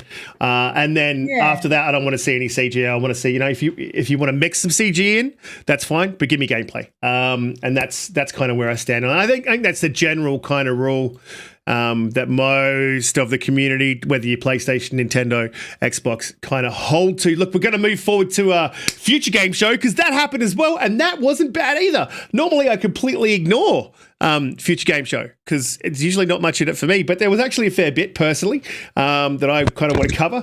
But before I do, guys, please hit that like button if you haven't already, and if you are new here, hit the subscribe button. And guys in the chat, if you have a question, type question in front of your comment or in the comment. It will highlight it to me, and I will read it out to the panel. It's basically like our Xbox Infinite Super Chat, because we're just so small, we don't have Super Chats. Moving on. Future game show was kind of crazy, and the first one I'm going to highlight again, like straight off the bat, man. I don't know if you guys managed to catch this kind of in-depth gameplay trailer, but talking about trailers that are gameplay, man, the last case of Benedict Fox, I was loving this. Just loving the look of the combat. It's like the upgrade tree that they showed you. Man, the dude's got tentacles sticking out of his back. It looks beautiful. It gives me that there's kind of Ori vibes, but it's a much darker kind of a setting, man. You're going into people's like heads to kind of track down what happened to your dad. And one of the cooler things that I saw is they call it the Houdini lock, and it's these messed up demon fingers, right, that you've got to do something with to kind of pick the lock, and these little demon fingers come up. Now this is like a game made for me. It's made for me. I am super hyped for this. I cannot wait to see this. That stood out to me. The Aliens Fireteam Elite DLC. Look, I haven't played that. That came out when I was in the UK. And there was no one, by the time I kind of got back and was ready to play it, no one really was. And I heard it wasn't great. And I do want to jump in and check it out, and this might give me a chance to do so with some of the boys, just throwing it out there. And that looked pretty cool to me. And man, I just love the sound of those guns. You go back to like the original Alien or Aliens when they're firing those assault rifles, man, there's no sound like it. Love it. It's just got some nostalgia there for me. And there was another one. Was it Black Cat? Can't remember the damn name of it, but it stood out. And I think I saw it on Boom Show. Someone was talking about it. I had to go and check it out. That's Phantom Hellcat. Phantom Hellcat. That's the one. That is the one. That looked amazing as well. That stood out. And then the last one that kind of stood out there was Ereband Shadow Legacy. We saw that, I think, in the Xbox showcase. Tainted Grail looked really janky to me, but could be like a AA Elder Scrolls. And the last one that I'm really excited to play. We've heard from the developer, and it's been they've had their moments. But Hypercharge Unboxed, man, I really want to check that out. That looks like that's coming to console. Yeah. So good. A hell of a lot of fun. So there was a fair bit at Future Game Show for me. Look, Big G, I kind of get the feel that you are not the kind of guy that's a massive indie game player. But was there anything for you, mate, that stood out at the Future Game Show that you would be keen to play? And look, at another one I'm going to ask you, because I'm so hyped for this, The Last Case of Benedict Fox. Is that something that you would like to play? Is that something that's up your alley? I'm gonna be honest. I didn't even know this even happened until you just mentioned it. This Future Game Show. Yeah, I didn't even see this come across like YouTube or Twitter or anything. But I'm looking at the list of everything they showed. I know Ereband stood out to me because I think they showed that at the Xbox showcase, or one of those showcases. I was interested in Ereband. Let me see what they showed. Phantom Hellcat again. That looks good. What was the game you said? The Last Case of Benedict Fox. The Last Case of Benedict Fox. I'm gonna have to look game that up. Looks amazing, BG. Yeah. Check it out, mate. Come back to me. Extended gameplay. Come back to me. I'll check it out. Great, mate. Awesome. Yeah, it if you really watch the does look Xbox showcase, they showed it there too. First, that game is. Oh yeah, I remember this. Yeah. Oh yeah, I remember this. Okay. Yeah, this. Yeah, I like the art style in this. It kind of reminded me of Limbo in a way, except with color, or Ori a little bit. Yeah, that too. Yeah, I think this looks good. Yeah, it's got that darker feel to it, man. Than I loved Ori and stuff and the colourful. I loved Limbo. Limbo is great. Inside, another great one. I love side scrollers. Of something I've kind of come back to in my later years. But man, this has got that darker vibe. If you watch the full trailer, man, keep an eye out for that. There's a hand demon lock. It's just got a dark feel to it. I love that. Yeah, I know exactly what you're talking about. That bit was really cool, wasn't it?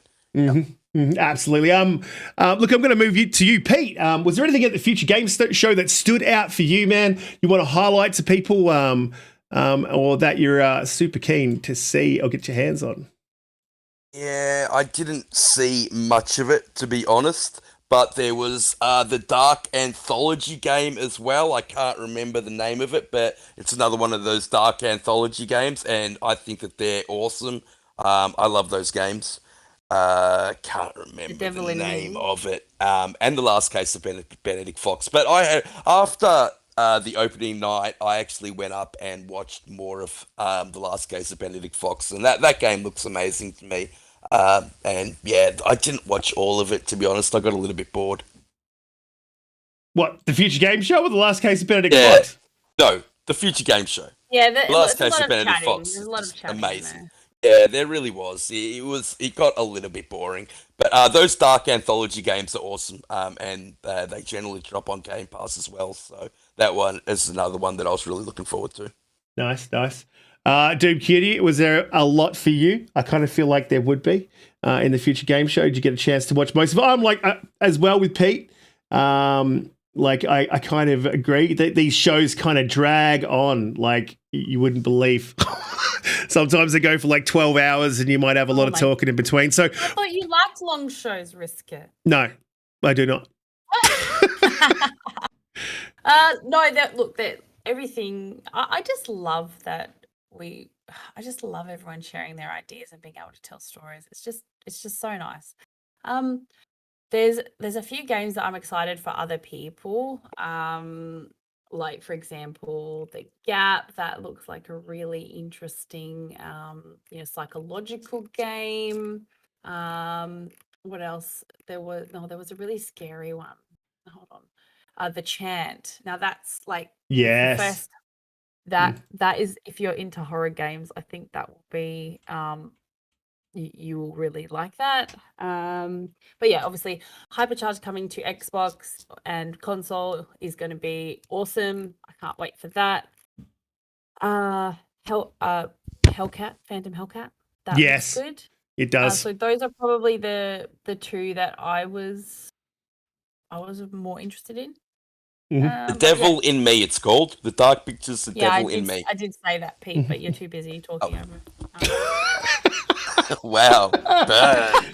Toxic Cutie returns. Burn. The return of Toxic Cutie. Love What it. about I don't know, did you see I don't know, there's a lot of games that are being translated into English from this section of the show. Which Yeah. is, I mean, pretty cool. A lot of them are moving from PC to console, which is good. So yeah. There's a lot coming. There's a hell of a lot coming.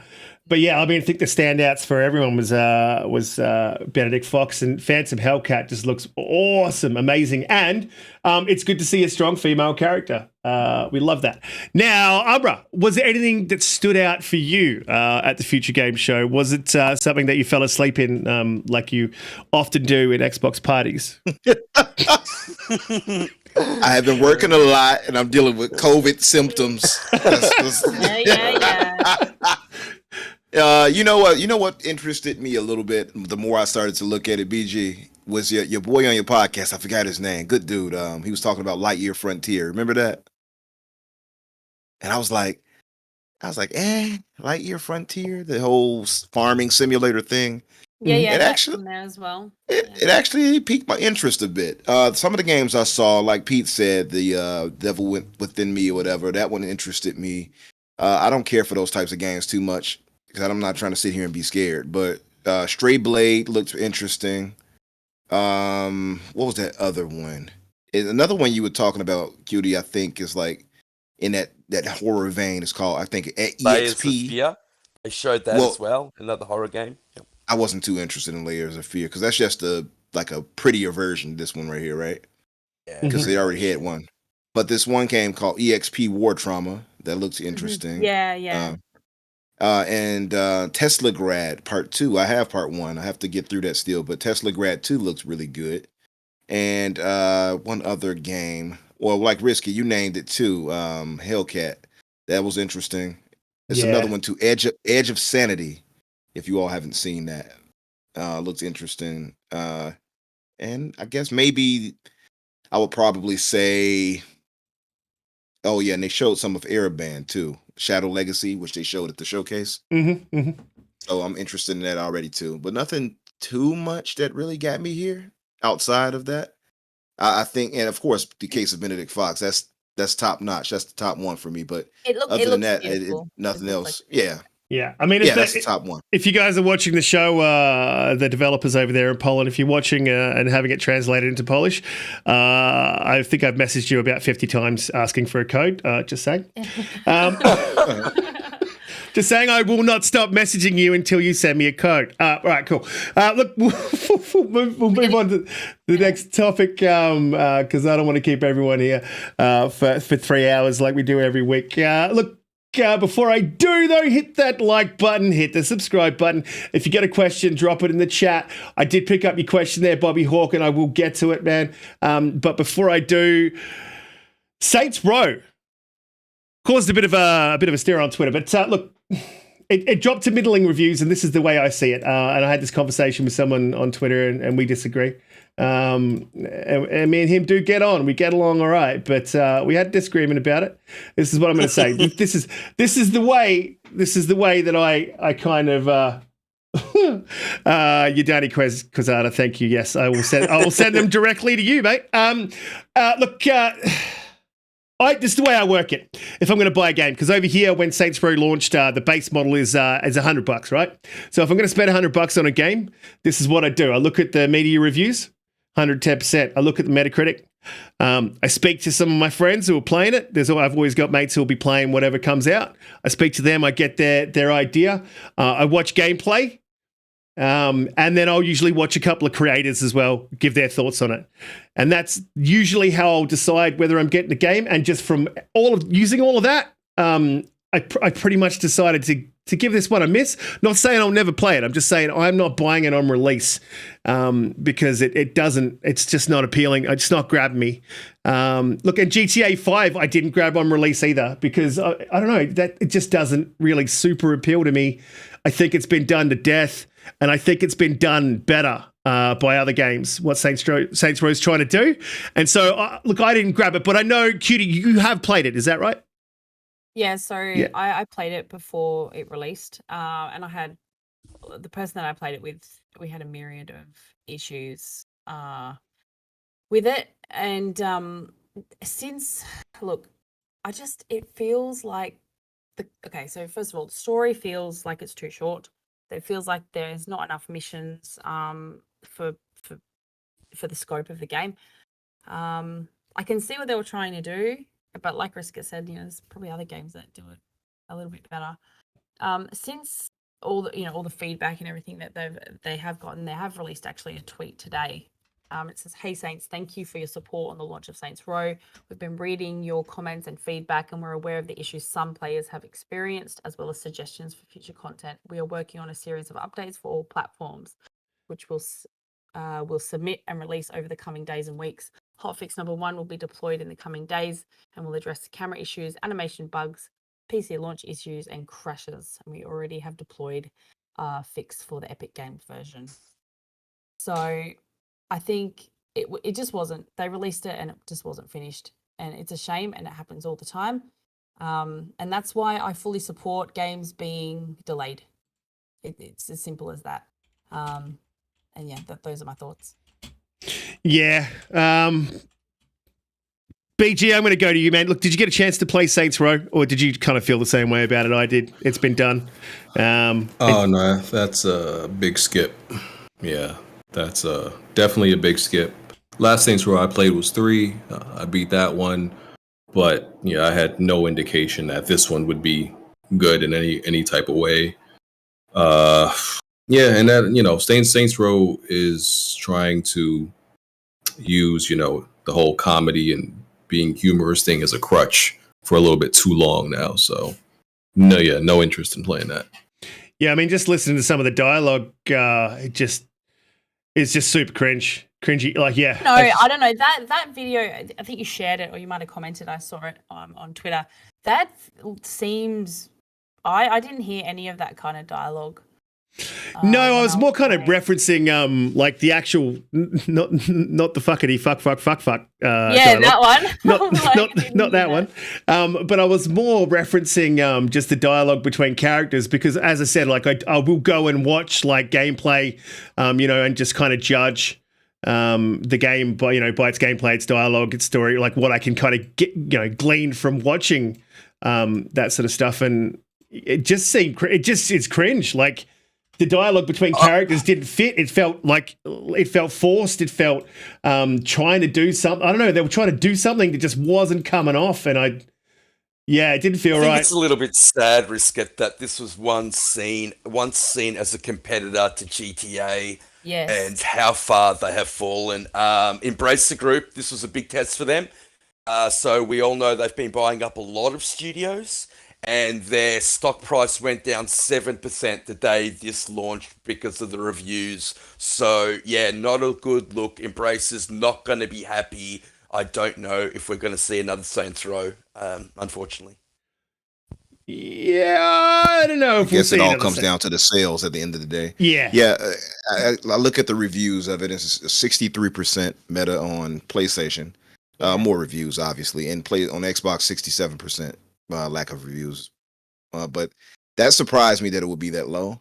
But much like you all said, when we saw the gameplay of it and saw like heard the dialogue rather, it was kind of like I don't know about this, and the whole Starbucks gangsters thing going forward, that just was not appealing at all. My favorite Saints Row is Part 2. After that, it got a little too much for me, where I thought it just went overboard. But mate. 2 is a great game.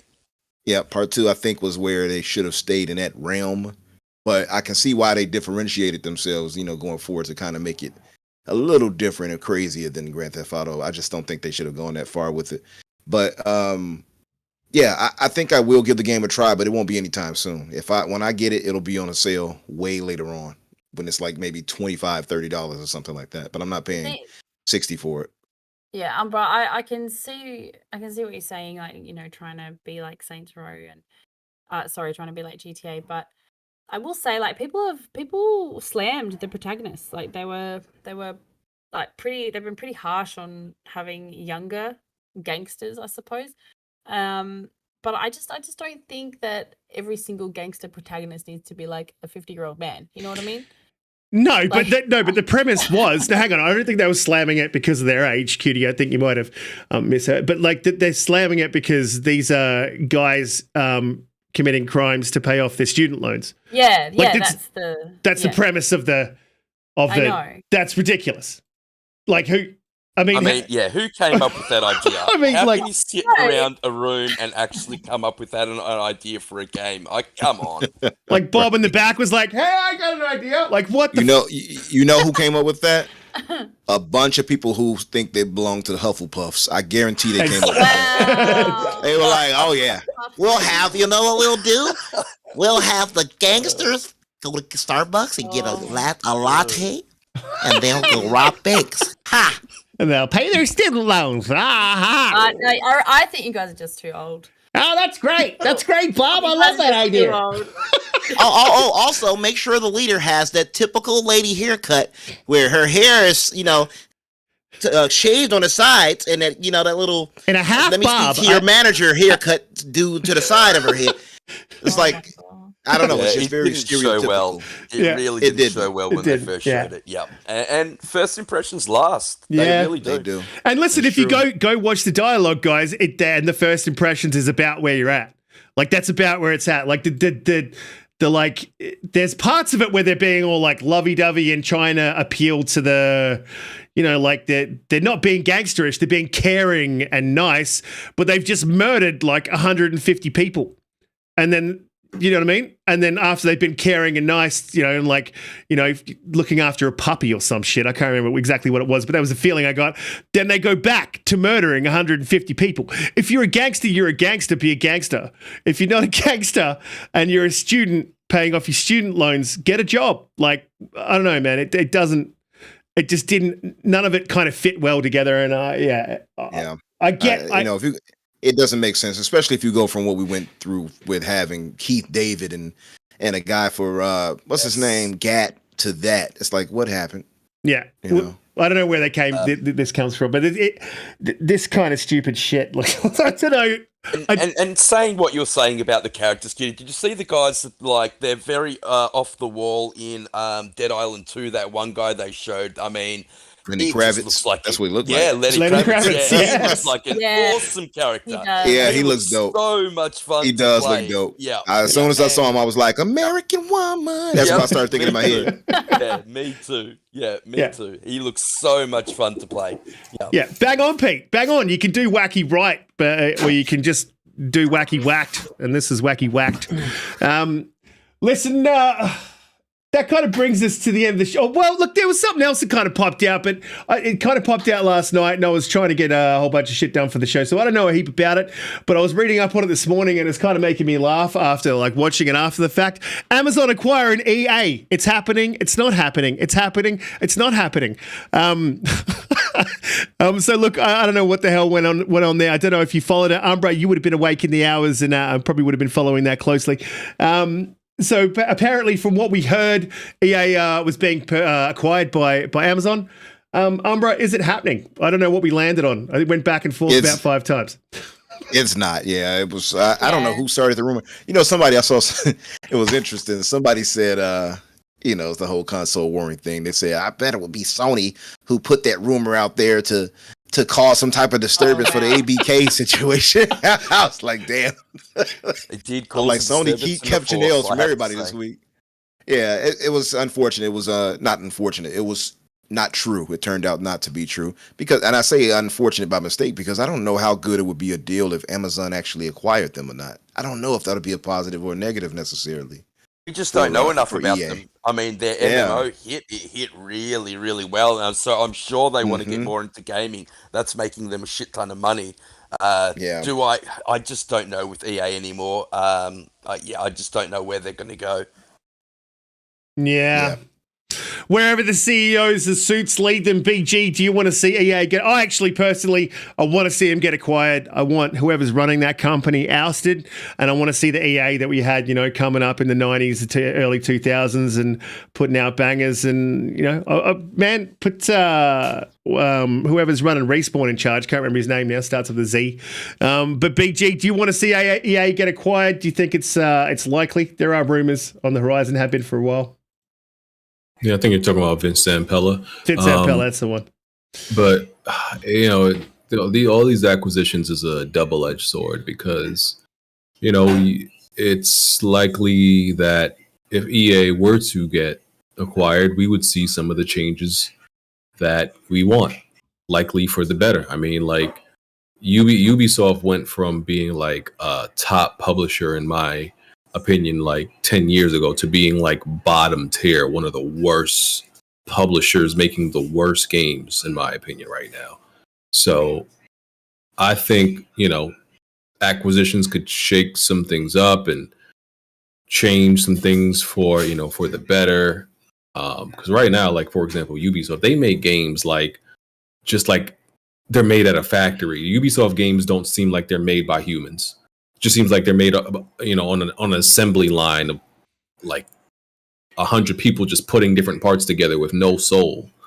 So it's bad because it's a whole bunch of consolidation, of these major publishers. But a lot of these publishers need some changes made for the better, and acquisitions could possibly do that. Yeah, man, that's kind of what I'm looking towards. And I agree with you about Ubisoft. They still have, their Assassin's Creed. I still love that series. But it's like they've cookie cut Assassin's Creed and just pasted it onto every other game. And that's how they're going to roll. I mean, even Far Cry 6, anyone asked me what I thought of it, I'm like, yeah, look, it's good. But if you can just take Assassin's Creed, put it in first person, and it's with guns in a modern day, that's what it is. That's pretty much what it is, man. So, yeah, look, I agree. I think acquisitions with these big companies is kind of the only way we're going to see like major change. And I agree with you. Ubisoft as well is another one that I'd like to see acquired.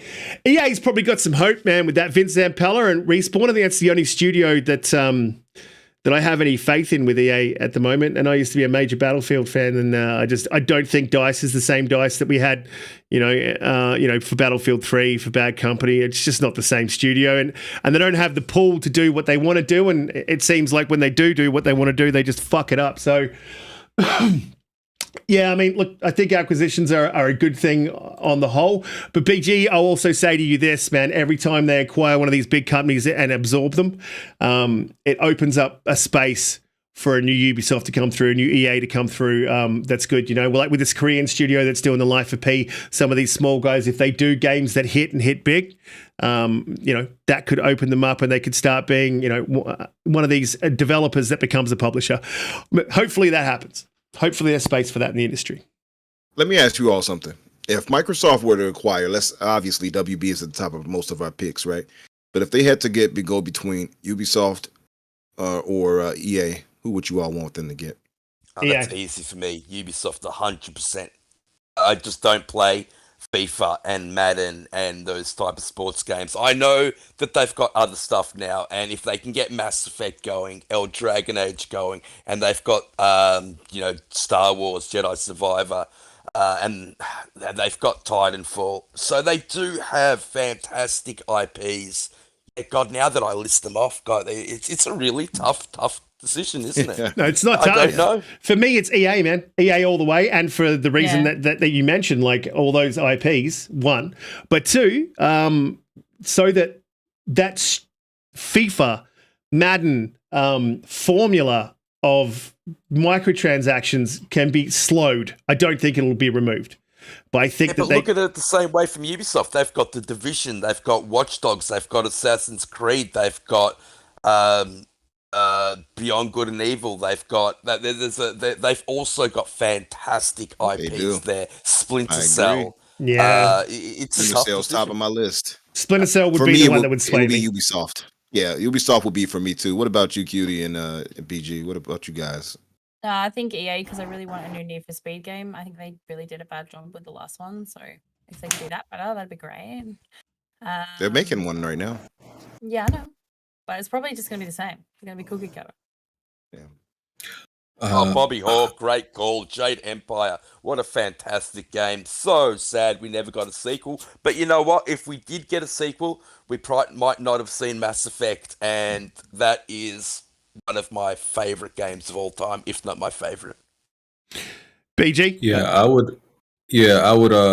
I would say Ubisoft, only because they seem to need a lot more help than EA does. EA seems like they're making better decisions. You know, I know they're still very hated and they're still very questionable. Like, you know, with Battlefield and stuff like that, that was a catastrophe.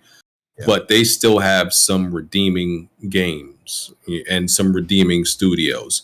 Ubisoft, to me, seems like a mess all around. Ubisoft's best game is not even their own IP, and that's like, you know, to me, that's the Mario Rabbids game, because they make that, and that's not even theirs. Like, but I don't like the way the direction of Assassin's Creed has went. They still haven't announced a new Splinter Cell. You know, Far Cry has been stagnant for years. Oh, but it's great fun to play. It's bad. You know, just their overall situation is bad. So that's why I would pick Ubisoft, because they need a shakeup more than EA. I can see that. Yeah, I can see that. That's a lot of employees for Microsoft to pick up, though. Just to say, that's 10,000 plus employees. Yeah. But I do agree. They have the IP that I would want most. Assassin's Creed, Splinter Cell being the top. So those two alone for me are like, yep. Yeah, Splinter Cell would sway it for me, but I still say EA, just so that they can shake up that formula they've been rolling with these sports games. I don't play them, and maybe if they shake it up enough, I could come back to them. What can they do to them, Risket? What can they do to them? They're just so copy and paste, and basically the only way they make money is by selling. They can do what they did to the Assassin's Creed series. They can go back to the drawing board, rework it, and come back out with something different. See if it hits. You can always go back to the formula if it doesn't. But look, I'm going to move on to questions from the chat. We had two, and then I'm going to jump into a last surprise topic that I didn't tell anyone about. Look, Bobby Hawk, would you all be playing that vampire game when it comes out on Game Best? If so, would you stream it? Bobby, I don't know which vampire game you're talking about, bro. Talking about Redfall. Talking about Redfall. You're talking about Redfall. Yeah. You don't know the name of Redfall, dude? Hell yeah! I told him to get an Xbox so we can play it together. Oh yeah, yeah. I told him that he didn't want to listen to me. I told him get an Xbox. He's hoping to still win that competition. Yeah, Bobby, look, definitely, mate, and yeah, I'll stream it if you want. If you want me to stream it, I'll do it. I'm sure DoomCutie will be streaming it. Maybe we'll all stream it together and see how we go. Oh wow! I just got booted off the team. I thought I was meant to be playing with you. No. Okay. Yeah. What happened? You're out of the team. Well, you can still stream it. Toolman55, what was the first game that you fell in love with? XCOM. Dude, I fell in love with XCOM. I would say became addicted to the original XCOM on PC with the little tiny sprites and stuff. I love that game. I can still hear the gunshot sounds, the audio cues and stuff. Like, it's crazy how much you fell in love late. How much? Yeah, man. XCOM on PC. No, that was pretty early, dude. That's like 1990, 1992. Oh, okay. You're talking about like the first. Yeah. The first original XCOM. Yeah, absolutely. That was the first one that I got stuck on. BG, what was the first game you fell in love with? Oh, ever? Ever. Yeah. Oh, that's... oh, man. Maybe... It might have been fine. No, it might have been Metal Gear 1. Either Metal Gear 1 or Final Fantasy 7. Probably, probably one of those. 7 was good, man. The original Final Fantasy 7. We used to sit around and watch each other play and take turns. Game was I didn't great. even care for JRPGs back then or turn-based games, and I still was like, "Oh, 7. Ooh, this is interesting. Look at this big sword he got." And you know that was all inspired off Berserk, by the way. But I would say Sonic the Hedgehog 2 was the first game that I was just stricken down. As I was like, this game is beloved to me. Like I missed school, grammar school, for that, and got my tail kicked for it. That's how much I loved Sonic the Hedgehog 2. Everborn Umbra. Yeah, right. Jedi Knight Peter, what was the first game that you fell in love with? I don't know if I should answer this because I'm definitely giving away my age, but R-Type on the Commodore 64. R-Type! Full of Radiance, Yes. which was an old Dungeons and Dragons game. Classic. Yeah. Two fantastic games that I absolutely fell in love with. Yeah, absolutely. R-Type, man. Wow, that's going back, dude. I thought I was going back with XCOM. DoomCutie, what was the first game that you fell in love with? Oh goodness. When I was a kid, and this is really niche, but I didn't have a lot of choices when I was a kid because we didn't have a lot of money. But I got this game, and it was Bugs Bunny Time Busters on PS1. I played the heck out of that game. I played it so many times, and it was really fun for me. But then later on, when I was older, I fell in love with World of Warcraft. That was a game that I still have such a warm place in my heart for. Mm-hmm. And then obviously more recently, Forza. Yeah, we can tell. Nice, awesome, great question from Toolman55, mate. We really appreciate that. And listen, last topic that I'm going to spring on everyone. I'm wondering what probably everyone's wondering, but I got to do it, BG, because you're here, man. I want to talk about this remake, the third one. Look, I want to go to you and get your thoughts on what you think of the remake, the remaster, where you think PlayStation's kind of coming from with this. Do you think it's worth $70? And look, man, some of the language that's been used has changed over time as they've started advertising. And and just a bit of a caveat, because I don't think you know, BG, that's one of my favorite games ever made, one of my favorite franchises, and all respect to the developers who made it.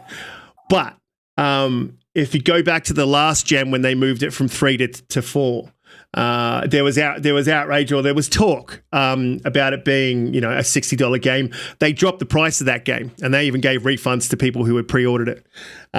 Look, and I think we're in the same realm with this game. To me, it's a graphical update. You didn't need to build it from the ground up, and I'm not saying that no work was done on this game at all. Like, obviously, work was done on this game. It looks fucking beautiful. But to me, and just my understanding, and it's a layman's understanding of development, I would say that level design, you wouldn't need a team in for that. Animations, I think they stripped the wireframe and used those animations and the mocap that they already had. The acting, there was so much there of a game that you have to do, like prior to even hitting production, that they didn't have to do. This game has gone straight to production. And I also understand, before we go to you, that games aren't charged based on the work done on them. We know that that's not true. We know that this is a kind of a blanket cost. But I think there's also been an understanding throughout the industry that when you do a remaster or a remake, there needs to be certain things in that game for it to be a full price game.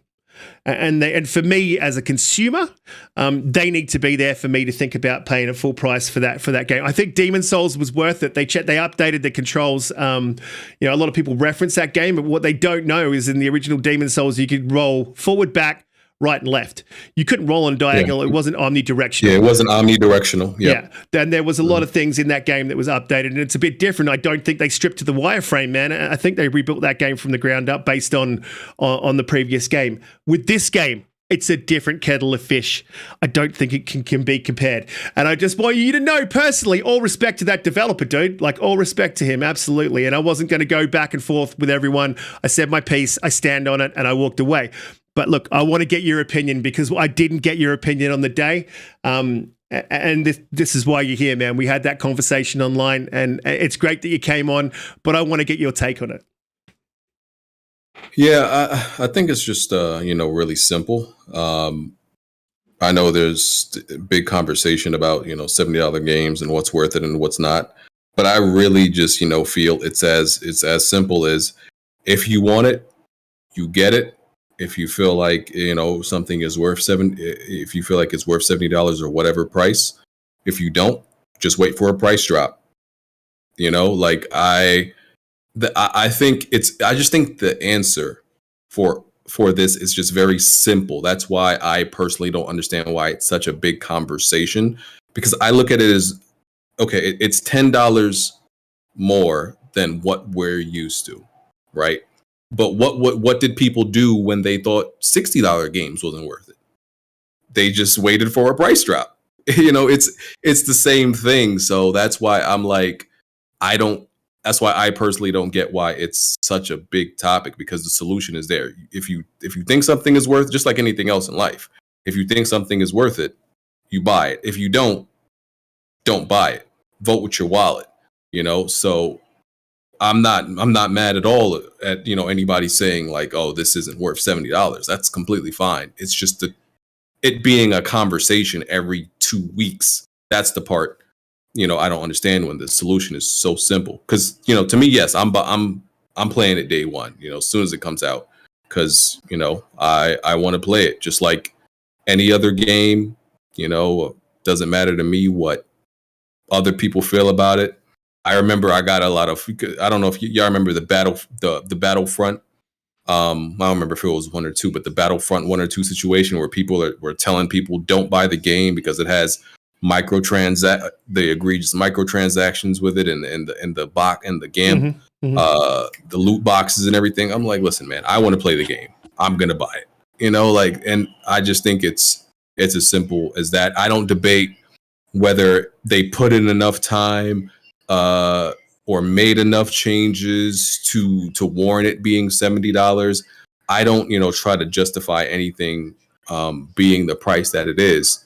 I can't really do that. I just make the decision personally if I'm going to buy it myself. And, you know, with these games I want to play, yes, I typically buy them, you know, day one. But at the same time, you know, like as I said earlier, I'm selective about the games I buy. So I'm not buying every game, you know, all willy nilly. So I can, you know, I'm okay with spending $70 on the games that I want, because I'm not buying every game that comes out.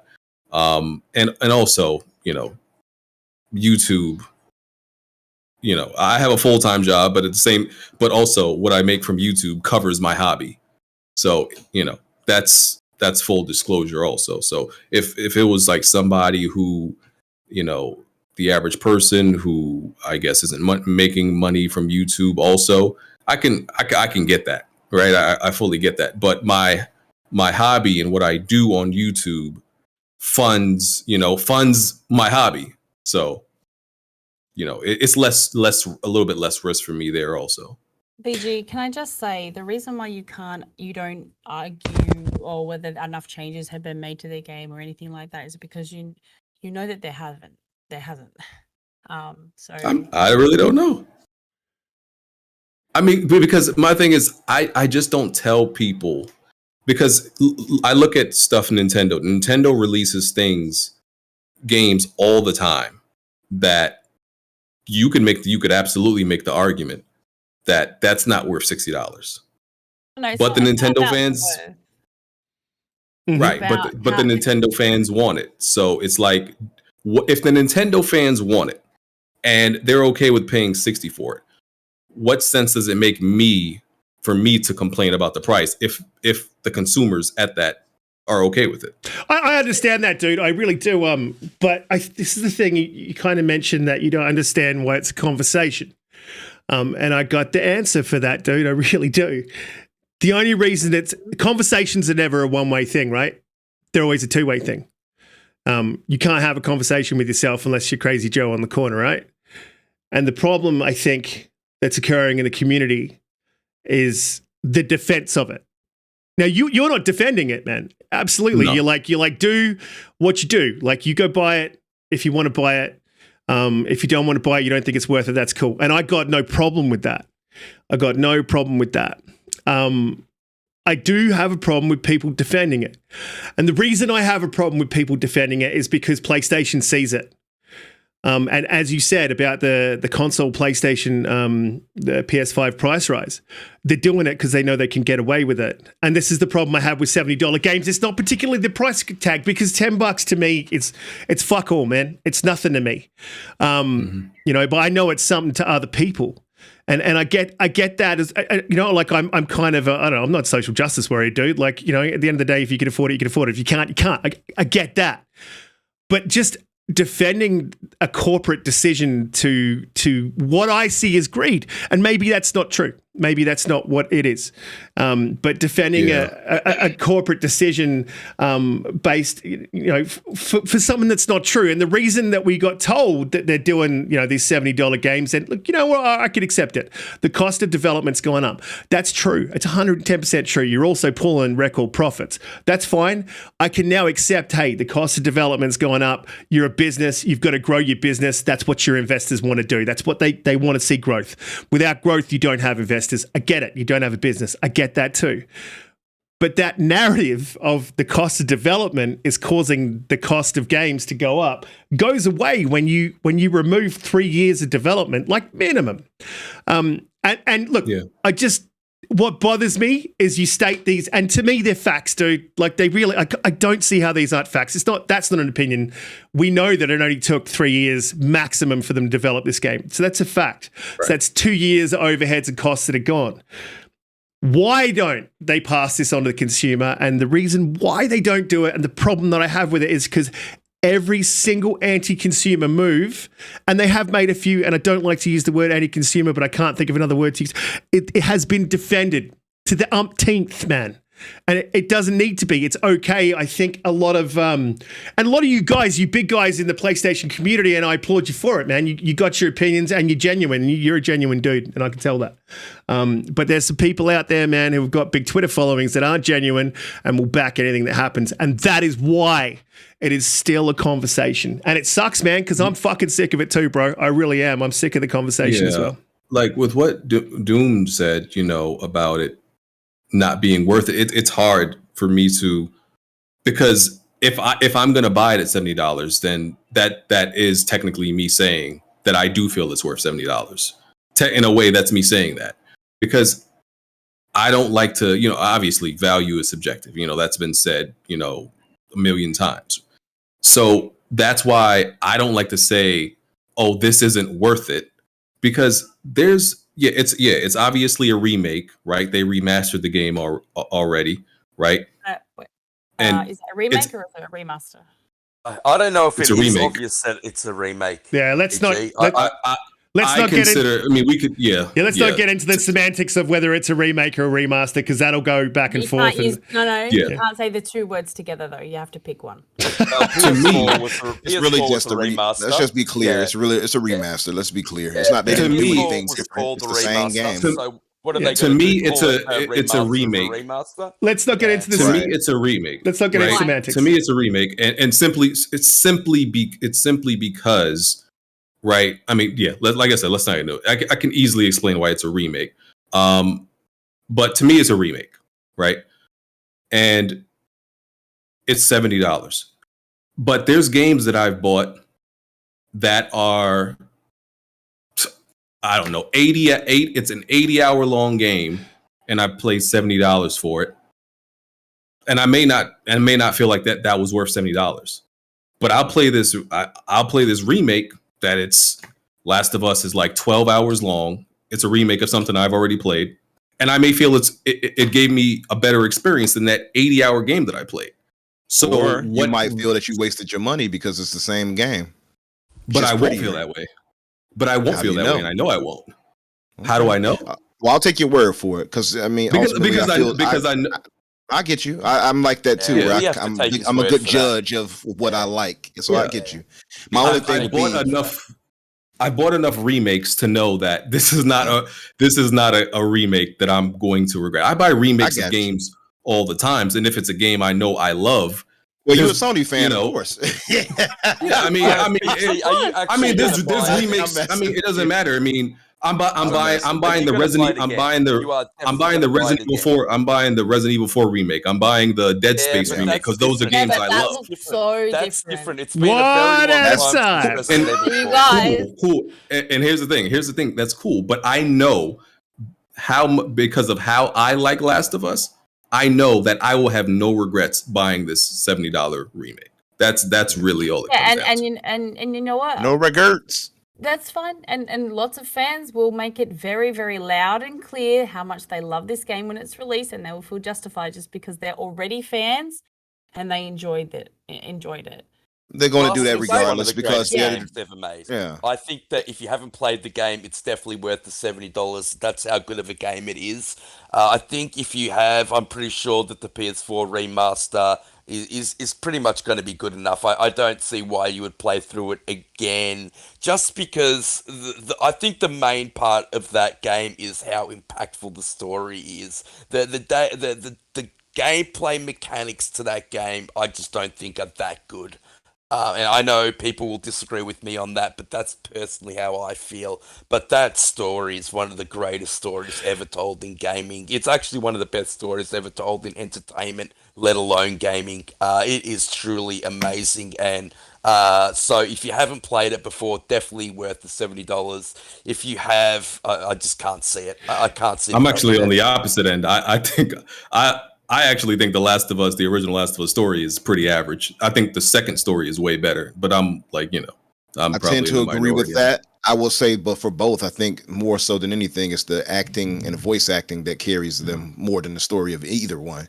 But I'll say I enjoyed part one more than two. But my thing is, I don't think any game is worth $70. I think this is just pure greed.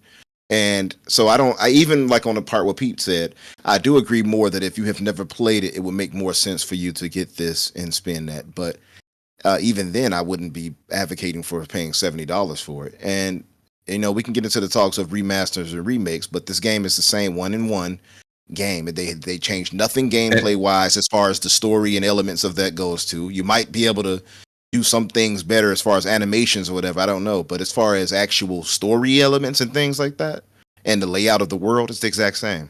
So, I'm not going to go back and forth on it, but that game is not worth. Actually, we talked about this on your podcast, BG, and me, Black Bun, all of us going back and forth. Like, this game is not worth $70 for me, and I consider it one of the greatest games ever made. I can agree with that. But it's not worth $70 for prettier graphics. That's just not going to do it for me personally. And I don't replay a lot of games, but the games I really do like. I've owned Resident Evil 4 has been ported to damn near every single platform out there. I bought Resident Evil 4 on almost every platform there is. I had it on GameCube, had it on PS2. It went to PS3. I bought it every single time, over and over. It's the exact same game, right? Yeah. Nothing has changed. And I've rebought that game at least 6 times and beat it for no reason other than I wanted to do it. That's kind of fair. I did that. I'm with not the Skyrim. person to complain. I will say that. Yeah. So I'm not the person to hear complain about it. That's all I'm saying. Absolutely. Look. No, that's fair, because I did, like a lot of us here did that with Elder Scrolls Skyrim, right? Like, because that went from 360 on up. So I do see what you're saying there. I got it maybe 3 times. So I do kind of get what you're saying on that. I think I don't want to go back and forth about this for hours and hours and hours. And I just wanted everyone to get their piece out, man. And I think everyone did. But look, I'll just say this as a final thing. It is subjective. Absolutely. But as a general rule, and probably the people that would do this aren't listening today, but if they do, stop defending corporate greed, because that's what it is. You can, if you're PlayStation, the coolest thing that you could have done here is cut the consumer a break and gone, look, you know what, this game's $60. You know what I mean? I could have accepted that. You wouldn't have heard a damn peep from me about this game if they had charged $60. I'd have been all right. All right, cool, man. That's, their price point 70, and they're giving me this game for $60. I'm definitely, and I was going to buy it day one, BG, and I kind of still want to. I'm fighting myself about it. I don't want to pay. I don't agree with the 70, so I'm fighting myself about it. Do I think it's worth it? Like, no, because I've already played it. But is it a really good game? Yeah, and fuck, it looks good, dude. So like, It'll be on sale in 2 months. Yeah. You know? well, that's So exactly that's why I'm it. like, I'll just wait if that's the case. For me, that's how I see it. Yeah, I mean, but I don't want to wait. I want a day one, damn it. But and that's what that's what they rely on. They rely on the FOMO. So look, there's no doubt it's going to be a good remake, remaster. We won't get into semantics, but I just think, stop. If I see people stop defending it, you'll never hear from me on Twitter about it. But as soon as I see someone defending that price tag, I go in. Can't help myself. Start revving you up, huh? Gets the risk it going. Start idling at 100. Yeah. Like, come on, let's do this. For me, I don't care one way or another. I know what it is when I see people going at hard body for it to defend it like that. I already know what it is. And I mean, it happens on both sides. I'm not going to try to make it like it's just PlayStation gamers. But my whole thing of it is, I'm talking about as far as defenses go. My thing is, though, as far as a consumer, I know what's of value to me. And I've played that game and I love it. I got it, had it on PS3, got it on PS4. I don't need to play that again. Yeah, look, we've got a question from the chat, guys. Then I'm going to wrap it up because we're starting to break into that close that 3 hour mark. Red Dead Panda, and look, I'm just going to go to BG on this because I'm pretty sure everyone knows the panel's thoughts on this, and BG is the guest. So I want to ask you what Panda's asking. She said, "Question: Is it fair that a game that you have already played and bought previously costs more than it did when it was a brand new IP?" Fair? Probably not fair, no. But that's not, that's not something, I'm just being honest, it's not something I care about. It's not, and I'll tell you it's not fair, but I personally don't care. To me, if I want to play a game, I'm going to play it. I don't really care what the cost is. That's just how I am. BG, that's because you're getting all these super chats on Weapon Wheel, man. We got to get some of your super chats. Are Sony going to get rid of the PS4 remaster in their store? And are you only going to be able to buy that digitally to force people to pay for this remake? If they do that, I think that's highly contentious. And it will make the decision even worse for me. And I did hear that they were going to do that. Yeah, look, I honestly, Pete, think they will, just based on what they have done in the past. But I mean, 2K's done that in the past as well, haven't they? So I think it's not just a PlayStation thing. I think that's something that happens when you're releasing a remake, remaster. They didn't do it the last time, but we'll see. We'll see what happens. But anyway, look, guys, I'm going to wrap it there. I'm going to go to the outros. BG, mate, honestly, thank you for coming on the show and giving us your takes.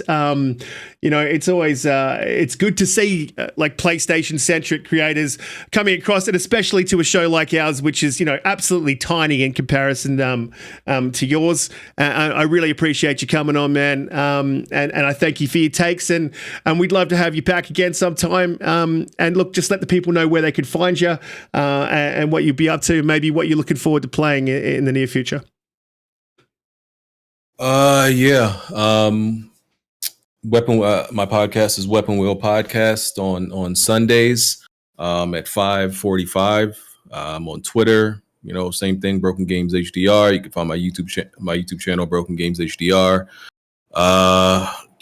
Waiting for this Last of Us to drop.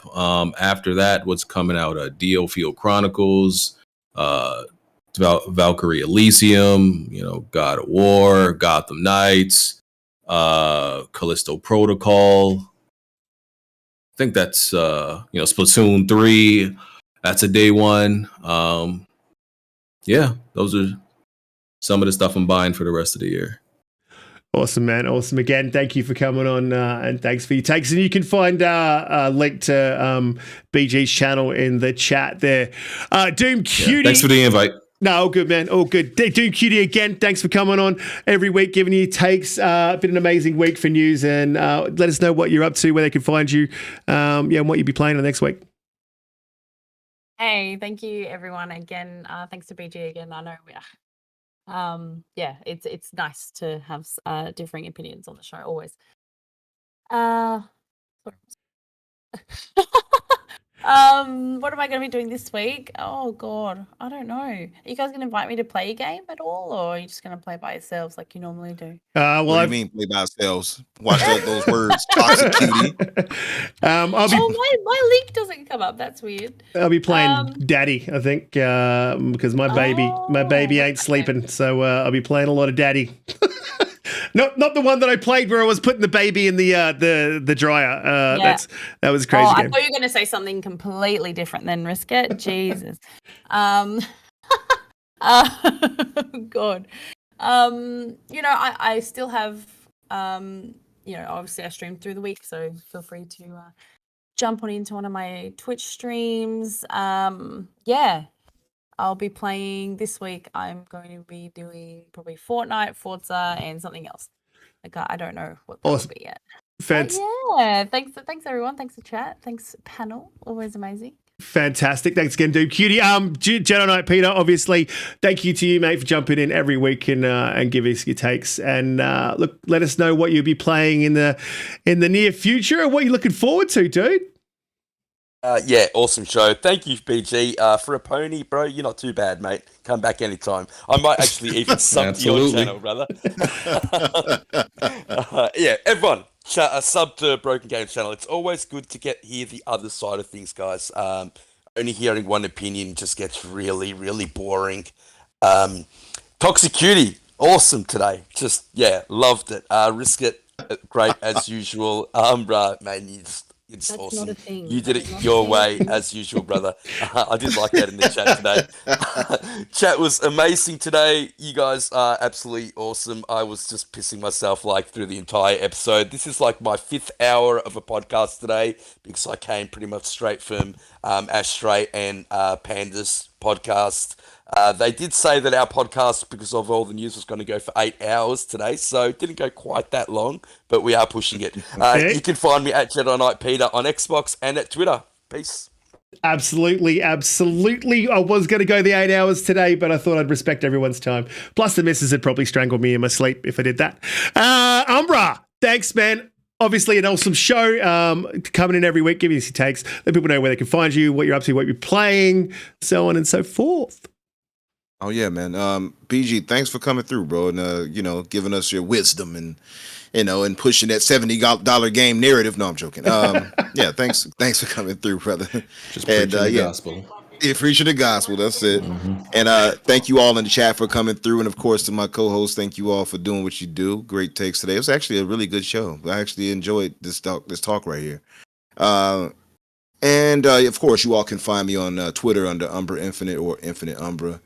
And on Xbox under Superhavoc space, of course, between. And you'll see me on Xbox Factor Podcast on Tuesdays at 12 Eastern. And, of course, here at 8 Eastern. So come through and support us on both. Awesome. And definitely give BG's channel a check. Yeah, I did, man. And I was surprised. I was like going in thinking I ain't going to like this. And I do. I subbed up and I was loving it. I love the podcast too. Jack Move Johnny is absolutely a hilarious dude, man. Oh yeah, Jack Move's a nut. I love it. But again, thank you to the guest BG and thank you to the panel again. And chat, you guys are amazing as always. Every week you guys come in here and hold us down. It's amazing to see the chat grow, man. It's out of control. It just goes off. You guys are hilarious. Don't always get a chance to chat because I'm doing a whole bunch of shit in the background. But I love having each and every single one of you. Please hit the like, subscribe if you are new. If you haven't hit the like, hit it on the way out. And we are out. I will see y'all next week. Later.